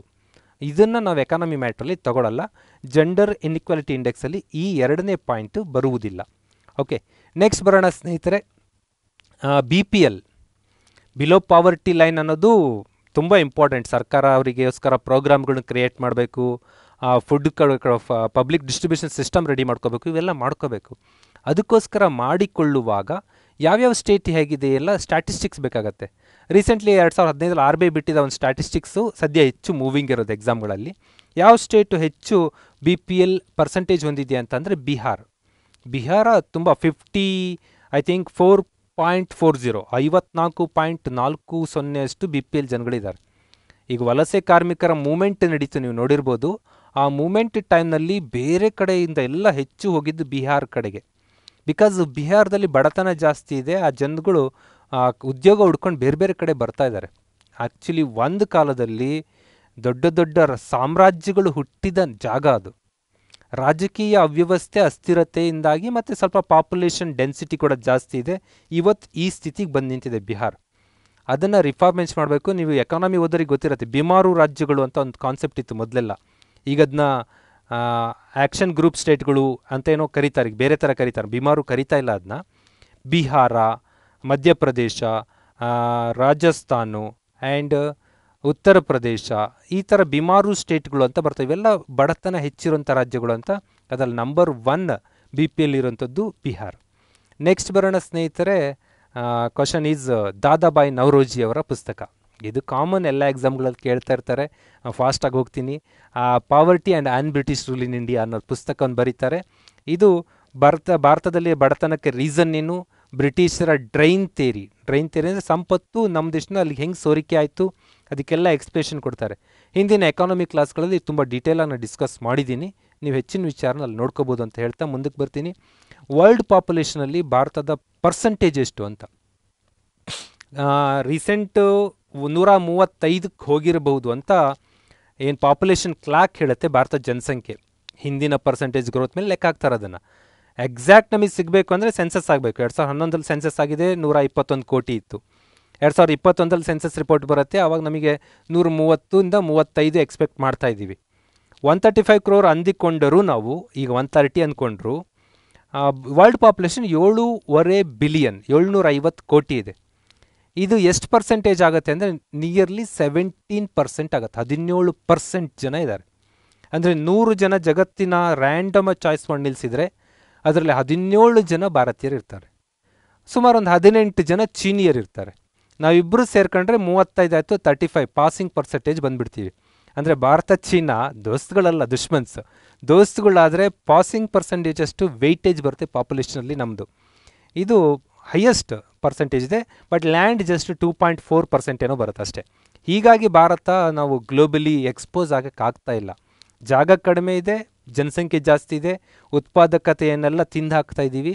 ಇದು ಸಣ್ಣ ಇಶ್ಯೂ ಅಷ್ಟೇ. ಓಕೆ, ನೆಕ್ಸ್ಟ್ ಬರೋಣ ಸ್ನೇಹಿತರೆ. ಹಣದುಬ್ಬರವನ್ನು ಪ್ರತಿಗಾಮಿ ಮಾದರಿ ತೆರಿಗೆ, ರಿಗ್ರೆಸಿವ್ ಫಾರ್ಮ್ ಆಫ್ ಟ್ಯಾಕ್ಸೇಷನ್ ಅಂತ ಕರಿತೀವಿ. ಹಣದುಬ್ಬರ ಅಂದರೆ ಇನ್ಫ್ಲೇಷನ್, ಬೆಲೆಗಳು ಹೆಚ್ಚಾಗೋದು ಮಾರ್ಕೆಟಲ್ಲಿ. ಅದು ತುಂಬ ದೊಡ್ಡ ವ್ಯಾಖ್ಯಾನ ಇದೆ. ಎಕಾನಮಿಯಲ್ಲಿ ಇನ್ಫ್ಲೇಷನ್ ಬಗ್ಗೆ ಪಾಠ ಮಾಡ್ತೀನಿ ನಾನು ಮುಂದೆ. ತುಂಬ ದೊಡ್ಡ ವ್ಯಾಖ್ಯಾನ ಅದು. ಬೆಲೆಗಳು ಏರ್ತಾ ಹೋಗುತ್ತೆ. ಅದಕ್ಕೆ ರೀಸನ್ ಏನು, ಅದರಿಂದ RBI ಏನು ತೊಗೋಬೇಕು, ಮಾನಿಟರಿ ಪಾಲಿಸಿ ಏನು, ಇವೆಲ್ಲ ಮುಂದೆ ಮಾತಾಡೋಣ. ಸಿಂಪಲಾಗಿ ಹೇಳಿದ್ರೆ ಪ್ರೈಸ್ ಹೈಕ್ ಆಗೋದು. ಈ ವಾರ ನೀವು ಸಂತೆ ಮಾರ್ಕೆಟ್ಗೆ ಹೋಗಿದ್ದೀರಾ, ನೀವು 100 ರೂಪಾಯಿಗೆ ಒಂದಿಷ್ಟು ವಸ್ತು ತಂದಿದ್ದೀರಾ. ಮುಂದಿನ ವಾರ ನಿಮ್ಮ ಮನೆಗೆ ಅಷ್ಟೇ ವಸ್ತು ಬೇಕು, ಅದೇ 100 ರೂಪಾಯಿ ತೊಗೊಂಡು ಹೋದರೆ ನಿಮಗೆ ಅಷ್ಟು ವಸ್ತು ಬರಲ್ಲ. ಇನ್ನೊಂದು 5-6 ರೂಪಾಯಿ ಜಾಸ್ತಿ ಬೇಕಾಗತ್ತೆ. ಆ 5-6 ಜಾಸ್ತಿ ಆಗಿದ್ದನ್ನು ಇನ್ಫ್ಲೇಷನ್ ಅಂತ ಕರಿತೀವಿ, ಹೆಚ್ಚಳವಾಗಿದ್ದು ಅಂತ ಕರಿತೀವಿ. ಇದರಿಂದ ಯಾರಿಗೆ ತುಂಬ ರಿಗ್ರೆಸಿವ್ ಅಂದರೆ ಶೋಷಣೆ ಮಾಡುವ ಮಾದರಿ ಟ್ಯಾಕ್ಸೇಷನ್ ಆಗುತ್ತೆ ಅಂದರೆ ಬಡ ಮತ್ತು ಕೆಳವರ್ಗದವರಿಗೆ. ತುಂಬ ಹೈಫೈನವರಿಗೆ ಒಂದು ಸ್ವಲ್ಪ ಏರುಪೇರು ಆದರೆ ದೊಡ್ಡ ವ್ಯತ್ಯಾಸ ಆಗಲ್ಲ. ಆದರೆ ಬಡ ಮತ್ತು ಕಡುಬಡವರಿಗೆ ಪರ್ಫೆಕ್ಟ್ ಆಗೋರು ಏನು ಸರ್ಕಾರದಿಂದ ಬರುವ 500 ರೂಪಾಯಿನ ಇಟ್ಕೊಂಡು ಒಬ್ಬ ಅಜ್ಜಿ ಜೀವನ ಮಾಡ್ತಾ ಇರ್ತಾಳೆ. ನಾನು ನೋಡಿದ್ದೀನಿ. ಅವಳಿಗೆ ಎಲ್ಲ ಮಕ್ಕಳೆಲ್ಲ ಇದ್ದರೂ ಎಲ್ಲ ಬಿಟ್ಟೋಗಿದ್ದಾರೆ, ಎಲ್ಲರನ್ನೂ ಕಳ್ಕೊಂಡಿರ್ತಾರೆ, ಬದುಕ್ತಾ ಇರ್ತಾರೆ. ಅವರಿಗೆ ಸರ್ಕಾರದಿಂದ ಬರುವ ಒಂದು 500-600 ರೂಪಾಯಿ ಸಹಾಯಧನ ಜೊತೆಗೆ ರೇಷನ್ ಕಾರ್ಡ್ಗೆ ಬರೋ ಒಂದಿಷ್ಟು ಅಕ್ಕಿ, ಅಷ್ಟರಲ್ಲಿ ಬದುಕ್ತಾ ಇರ್ತಾಳೆ. ಇನ್ಫ್ಲೇಷನ್ ಆಗಿ ವಸ್ತುಗಳ ಬೆಲೆ ಎಲ್ಲ ಫ್ಲಕ್ಚುಯೇಷನ್ ಆದಾಗ ತುಂಬ ಹೊಡೆತ ತಿನ್ನೋದು ಆ ಜನ. ಅದಕ್ಕೆ ಇದನ್ನು ರಿಗ್ರೆಸಿವ್ ಮಾಡೆಲ್ ಆಫ್ ಟ್ಯಾಕ್ಸೇಷನ್ ಅಂತ ಕರಿತೀವಿ. ನೆಕ್ಸ್ಟ್ ಬರೋಣ ಸ್ನೇಹಿತರೆ, ವಾರ್ಷಿಕ ಹಣಕಾಸು ಹೇಳಿಕೆ. ಇದು ನಮ್ಮ ಪೊಲಿಟಿಕಲ್ ಸೈನ್ಸ್ ಪದ. ಎಕನಾಮಿಕ್ಸಲ್ಲಿ ಇದು ಬಜೆಟ್ ಅಂತೀವಿ, ಪೊಲಿಟಿಕಲ್ ಸೈನ್ಸಲ್ಲಿ ಇದನ್ನ ಆ್ಯನ್ಯುವಲ್ ಫೈನಾನ್ಷಿಯಲ್ ಸ್ಟೇಟ್ಮೆಂಟ್ ಅಂತ ಕರಿತೀವಿ. This is right word. ಕಾನ್ಸ್ಟಿಟ್ಯೂಷನಲ್ಲಿ ಯೂಸ್ ಮಾಡಿರೋದು ಆ್ಯನ್ಯುವಲ್ ಫೈನಾನ್ಷಿಯಲ್ ಸ್ಟೇಟ್ಮೆಂಟ್ ಅಂತ. ಇದು 112ನೇ ವಿಧಿಯಲ್ಲಿದೆ. ಭಾರತ ಸಂವಿಧಾನದ 112 ಆರ್ಟಿಕಲಲ್ಲಿ ಬರುತ್ತೆ. ಅಲ್ಲಿ ಏನು ಹೇಳುತ್ತೆ ಅಂದರೆ ನೀವು ಇದನ್ನು ಲೋಕಸಭೆಯಲ್ಲಿ ಮಂಡಿಸಬೇಕು, ಆನಂತರ ರಾಜ್ಯಸಭೆಯಲ್ಲಿ ಅಪ್ರೂವಲ್ ಪಡಿಬೇಕು ಅಂತ. ಪಡೀದೇ ಇದ್ದರೆ ಅವರು ಒಪ್ಪಿಗೆ ಕೊಡದೇ ಇದ್ದರೂ 14 ದಿನಗಳ ನಂತರದ ಒಪ್ಪಿಗೆ ಕೊಟ್ಟಂತೆಯೇ ಎಂದು ಭಾವಿಸುವುದು ಅಂತ ಹೇಳುತ್ತೆ. ಹೀಗೆ ಎರಡು ಮನೆ, ಅದು ಓನ್ಲಿ ಲೋಕಸಭಾ ಅಂತ ಹೇಳಲ್ಲ, parliament, both houses of parliament accordance ಬೇಕು ಅಂತ ಹೇಳುತ್ತೆ. This is a budget related ಒಂದು ಕಾನ್ಸೆಪ್ಟು 112ನೇ ವಿಧಿದು. ನೆಕ್ಸ್ಟ್ ಬರ್ತೀನಿ ಸ್ನೇಹಿತರೆ, ಆ್ಯಂಡ್ರಾಯ್ಡ್ ಆಪ್ರೇಟಿಂಗ್ ಸಿಸ್ಟಮ್. ಇದು ಸುಮ್ಮನೆ ಲಾಸ್ಟಿಗೆ 1-2% ಶಾರ್ಟೇಜ್ ಬಂದಾಗ ಕೇಳಿದ್ದು ನಾನು. ಮೊಬೈಲ್ಗಳು ಎಲ್ಲರ ಹತ್ರ ಇದೆ. ಹೆಚ್ಚು ಕಡಿಮೆ ಭಾರತದಲ್ಲಿ ಸುಮಾರು 80%ಗಿಂತ ಹೆಚ್ಚು ಜನರ ಹತ್ರ ಆ್ಯಂಡ್ರಾಯ್ಡ್ ಮೊಬೈಲ್ಸ್ ಇರೋದು. ಸರ್ ಇಲ್ಲ, ನನ್ನ ಹತ್ರ ಸ್ಯಾಮ್ಸಂಗ್ ಮೊಬೈಲ್ ಇದೆ, MI ಮೊಬೈಲ್ ಇದೆ. MI Samsung, these are the hardwares. ನಿಮ್ಮ ಕೈಲಿರೋ ಸೆಟ್ ಅಷ್ಟೇ. ಅದ್ರೊಳಗಿರೋ ಹೃದಯ ಇದೆಯಲ್ಲ, ಅದ್ರೊಳಗಿರೋ ಬ್ರೈನ್ ಇದೆಯಲ್ಲ, ದ ಹಾರ್ಟ್ ಆ್ಯಂಡ್ ಬ್ರೈನ್ ಯಾವುದು ಅಂತ ಅಂದರೆ ಆ್ಯಂಡ್ರಾಯ್ಡ್. ಗೂಗಲ್ನವ್ರು ಕೊಡ್ತಾರೆ ಇದು. ಇವರು ಅಪ್ಡೇಟ್ ಮಾಡ್ತಾ ಇರ್ತಾರೆ, ಪ್ರತಿ ವರ್ಷ ಅಪ್ಡೇಟ್ ಮಾಡ್ತಾ ಇರ್ತಾರೆ. ಲೇಟೆಸ್ಟ್ ವರ್ಷನ್ ಯಾವುದು ಕೇಳಿದ್ದೀವಿ, ABCDಯಿಂದ ಬರ್ತಾರೋ, ಆಲ್ಫಾ ಬೀಟಾ ಹಿಂಗೆ ಬರ್ತಾ. ರೀಸೆಂಟ್ ನಿಮ್ಮ ಕಾಲದಲ್ಲಿ ಕಿಟ್ ಕ್ಯಾಟು, ಲಾಲಿಪಪ್ಪು ಹಿಂಗೆಲ್ಲ ಬಂತು. KLMNOP ಹಿಂಗೆ ಬರ್ತಾರವರು. ಓರಿಯೋ ಬಂತು, ಪೈ ಬಂತು, ಕ್ವೀನ್ ಕೇಕ್ ಅಂತ ಮಾಡ್ತಾರೇನೋ ಅಂತ ಅಂದ್ಕೊಂಡಿದ್ವಿ. ಅವರು ಕ್ಯೂ ಆಪ್ಷನನ್ನು ಬಿಟ್ಟು ಆ್ಯಂಡ್ರಾಯ್ಡ್ 10 ಅಂತ ಮಾಡಿದ್ದಾರೆ. This is the latest Android version. ಹೊಸದಾಗಿ ಯಾರಾದರೂ ಮೊಬೈಲ್ ತೊಗೊಂಡ್ರೆ ನಿಮ್ಮ ಅಲ್ಲಿ OS ಅಲ್ಲಿ ಹೋಗಿ ಚೆಕ್ ಮಾಡಿದರೆ ಆ್ಯಂಡ್ರಾಯ್ಡ್ 10 ಅಂತ ಬರುತ್ತೆ ಹೊರತು ಇನ್ಯಾವುದೇ ನೇಮ್ ಬರಲ್ಲ. ಅದೇ ಹಿಂದಿನವ್ರು ತೊಗೊಳ್ರಿ ಪೈ ಬರುತ್ತೆ, ಓರಿಯೋ ಬರ್ತಾ ಇರುತ್ತೆ. ದೆನ್ ಮುಗೀತಾ ಇದು. ಇವತ್ತಿಗಷ್ಟೇ ಈ ಪ್ರಶ್ನೆ ಸರಿ, ಈ 21ನೇ ಪ್ರಶ್ನೆ ಮಾತ್ರ. ಯಾಕಂದರೆ ಆಲ್ರೆಡಿ ಅವರು ಬೀಟಾ ವರ್ಷನ್ ರಿಲೀಸ್ ಮಾಡಿದ್ದಾರೆ. ಆಂಡ್ರಾಯ್ಡ್ 11ಗೆ ರೆಡಿ ಆಗ್ತಾ ಇದೆ. ಒಂದು 2-3 ತಿಂಗಳಲ್ಲಿ ಆಂಡ್ರಾಯ್ಡ್ 11 ಕೂಡ ಬರ್ಬೋದು. ಅದಕ್ಕೆ ಹೆಸರು ಇಟ್ಕೊಂಬರ್ಬೋದು ಅಥವಾ ನಂಬರ್ ಜೊತೆಗೆ ಬರ್ಬೋದು. ದಿಸ್ ಇಸ್ ಆಪ್ರೇಟಿಂಗ್ ಸಿಸ್ಟಮ್ಗಳ ಬಗ್ಗೆ. ಇಲ್ಲಿ ಹೆಚ್ಚು ಅರ್ಥ ಆಗಿಲ್ಲ ಅಂತಂದರೆ ನಮ್ಮದು ಕಂಪ್ಯೂಟರ್ ಕ್ಲಾಸಸ್ಗಳಿದೆ. ಕಂಪ್ಯೂಟರ್ ಕ್ಲಾಸಸ್ಸಲ್ಲಿ ನೀವು ಹೆಚ್ಚಿನ ಡೀಟೇಲ್ ಈ ಥರದ್ದನ್ನು ಕಲಿಬೋದು. ದೆನ್ ಲಾಸ್ಟ್ ಕ್ವಶನ್, ಸಿಂಪಲ್ಲಾಗಿ ಒಂದು GK ಕ್ವಶನ್ ಕೇಳಿದ್ದೆ, power sector related. BESCOM, ESCOM ಇವೆಲ್ಲ ಇರ್ತವೆ. ಆ ಥರದಲ್ಲಿ ಕರ್ನಾಟಕದ ಪವರ್ ಸೆಕ್ಟರಲ್ಲಿ ಬೇರೆ ಬೇರೆಯವರು ಕಾಂಟ್ರಿಬ್ಯೂಷನ್ ಇದೆ. ಜಲವಿದ್ಯುತ್ ಉತ್ಪಾದನೆ ಮಾಡೋರು ಯಾರು? ಜಲವಿದ್ಯುತ್ ಉತ್ಪಾದನೆ ಮಾಡುವ ಒಂದು ಅಧಿಕೃತ ಸಂಸ್ಥೆ ಯಾವುದು ಅಂದರೆ KPCL, Karnataka power corporation limited, not KPTCL. KPCL is different, KPTCL is different. KPTCL ಅಂದರೆ ಕರ್ನಾಟಕ ಪವರ್ ಟ್ರಾನ್ಸ್ಮಿಷನ್ ಲಿಮಿಟೆಡ್. KPCLನವರು ಜೋಗ್ ಫಾಲ್ಸಲ್ಲಿ ವಿದ್ಯುತ್ ಉತ್ಪಾದನೆ ಮಾಡಿಕೊಡ್ತಾರೆ.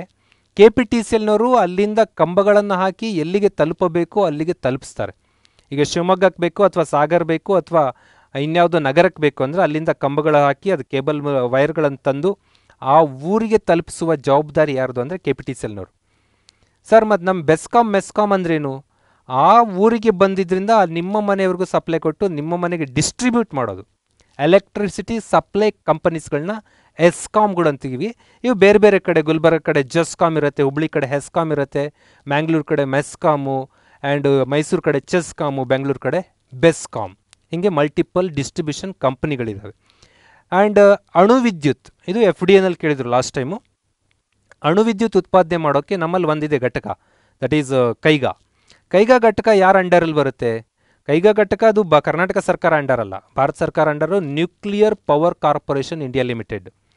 ಮತ್ತು ಕೊಡ್ಬೋದಾ ಕರ್ನಾಟಕಕ್ಕೆ? ನಮ್ಮಲ್ಲಿ ಎಸ್ಟಾಬ್ಲಿಷ್ ಮಾಡಿದಾಗ ಒಂದು ಶೇರ್ ನಮಗೆ ಕೊಡಬೇಕಾಗತ್ತೆ. ಹಂಗಾಗಿ ಇದು ಕರ್ನಾಟಕ ವಿದ್ಯುತ್ ಕ್ಷೇತ್ರಕ್ಕೆ ಅದನ್ನ ಸೇರಿಸ್ಕೊಂಡಿದ್ದೀವಿ. ಬಟ್ ಇದು ಗೌರ್ಮೆಂಟ್ ಆಫ್ ಕರ್ನಾಟಕ ಅಂಡರ್ ಇಲ್ಲ, ಗೌರ್ಮೆಂಟ್ ಆಫ್ ಇಂಡಿಯಾ ಅಂಡರ್ ಇರುತ್ತೆ. ನೆಕ್ಸ್ಟ್ ಉಷ್ಣ ವಿದ್ಯುತ್, ಥರ್ಮಲ್ ಪವರನ್ನು ಮಾಡೋರು ಯಾರು? ಥರ್ಮಲ್ ಪವರನ್ನು KPCLನವರು ಮಾಡ್ತಾರೆ, ಬಟ್ ಮ್ಯಾಕ್ಸಿಮಮ್ ಇಂಡಿಯಾದಲ್ಲಿ ಕಾಂಟ್ರಿಬ್ಯೂಷನ್ ಮಾಡ್ತಾ ಇರೋದು NTPC, ನ್ಯಾಷನಲ್ ಥರ್ಮಲ್ ಪವರ್ ಕಾರ್ಪೊರೇಷನ್ನವರು. ನಮ್ಮ ಏನು ರಾಯಚೂರಲ್ಲಿದೆ, ಯರಮರಸಲ್ಲಿದೆ, ಕುಡಿತಿನಿ, ಇಲ್ಲೆಲ್ಲ ಕಡೆ ಉತ್ಪಾದನೆ ಮಾಡೋದು NTPCನವರು. ಆ್ಯಂಡ್ ಇವೆಲ್ಲ ಉತ್ಪಾದನೆ ಮಾಡ್ತಾರೆ, ಯಾರೋ ಟ್ರಾನ್ಸ್ಮಿಟ್ ಮಾಡ್ತಾರೆ, ಯಾರೋ ತಂದು ಹಂಚ್ತಾ ಇರ್ತಾರೆ.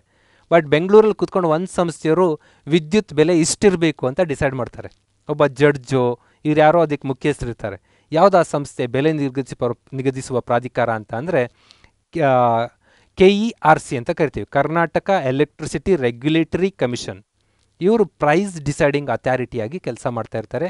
ಅಲ್ಲಿಗೆ 1ಕ್ಕೆ B ಉತ್ತರ, 2ಕ್ಕೆ C ಉತ್ತರ, 3ಕ್ಕೆ ಉಷ್ಣ ವಿದ್ಯುತ್ತಿಗೆ D ಉತ್ತರ, 4 ಬೆಲೆ ನಿಗದಿ ಪ್ರಾಧಿಕಾರ A. BCDA option C right answer ಆಗುತ್ತೆ. ಇದಿಷ್ಟು ಇವತ್ತಿನ ಪ್ರಶ್ನೆಗಳ ಒಂದಷ್ಟು ಅವಲೋಕನ. ನನ್ನ ಟೀಮ್ಗೆ ನಾನು ರಿಕ್ವೆಸ್ಟ್ ಮಾಡಿದ್ದೀನಿ, ನೀವು ಪ್ರಶ್ನೆ ತೆಗೆದಿದ್ದನ್ನು ನೀವೆಲ್ಲ ಅನಾಲಿಸಿಸ್ ಮಾಡಬೇಕು ಅಂತ. ಸತೀಶ್ ಸರ್ ಇರ್ತಾರೆ, ರಮೇಶ್ ಸರ್ ಇರ್ತಾರೆ, and then Roopa madam, some others, ಇನ್ನೆಲ್ಲರೂ ಗರಣಿ ಸರ್ ಇವರೆಲ್ಲ ಜಾಯ್ನ್ ಆಗ್ತಾರೆ. ಎಲ್ಲ ಪ್ರಶ್ನೆಗಳು ಅನಾಲಿಸಿಸ್ ಮಾಡೋ ಪ್ರಯತ್ನ ಇನ್ನು ಮುಂಬರೋ ದಿನಗಳಲ್ಲಿ ಮಾಡ್ತಾ ಬರ್ತೀವಿ. ಜೊತೆಗೆ ಕ್ಲಾಸ್ಗಳಿಗೂ ಕೂಡ ರೀಚಾರ್ಜ್ ಆಗೋಣ, ಯಾಕಂದರೆ ಟೈಮ್ ಟೇಬಲ್ಗಳು ಅನೌನ್ಸ್ ಆಗ್ತಾ ಇದೆ. ನೀವೆಲ್ಲರೂ ಚೆನ್ನಾಗಿ ಬರೀಬೇಕು ಪರೀಕ್ಷೆನ. ರಾಷ್ಟ್ರಮಟ್ಟದ ಪರೀಕ್ಷೆಯಲ್ಲೂ ನೀವೆಲ್ಲ ಸಕ್ಸಸ್ ಕಾಣಬೇಕು ಅಂತ ಹಾರೈಸ್ತಾ ಈ ವಿಡಿಯೋನ ಇಲ್ಲಿಗೆ ಮುಕ್ತಾಯ ಮಾಡ್ತಾಯಿದ್ದೀನಿ. Thank you, bye bye.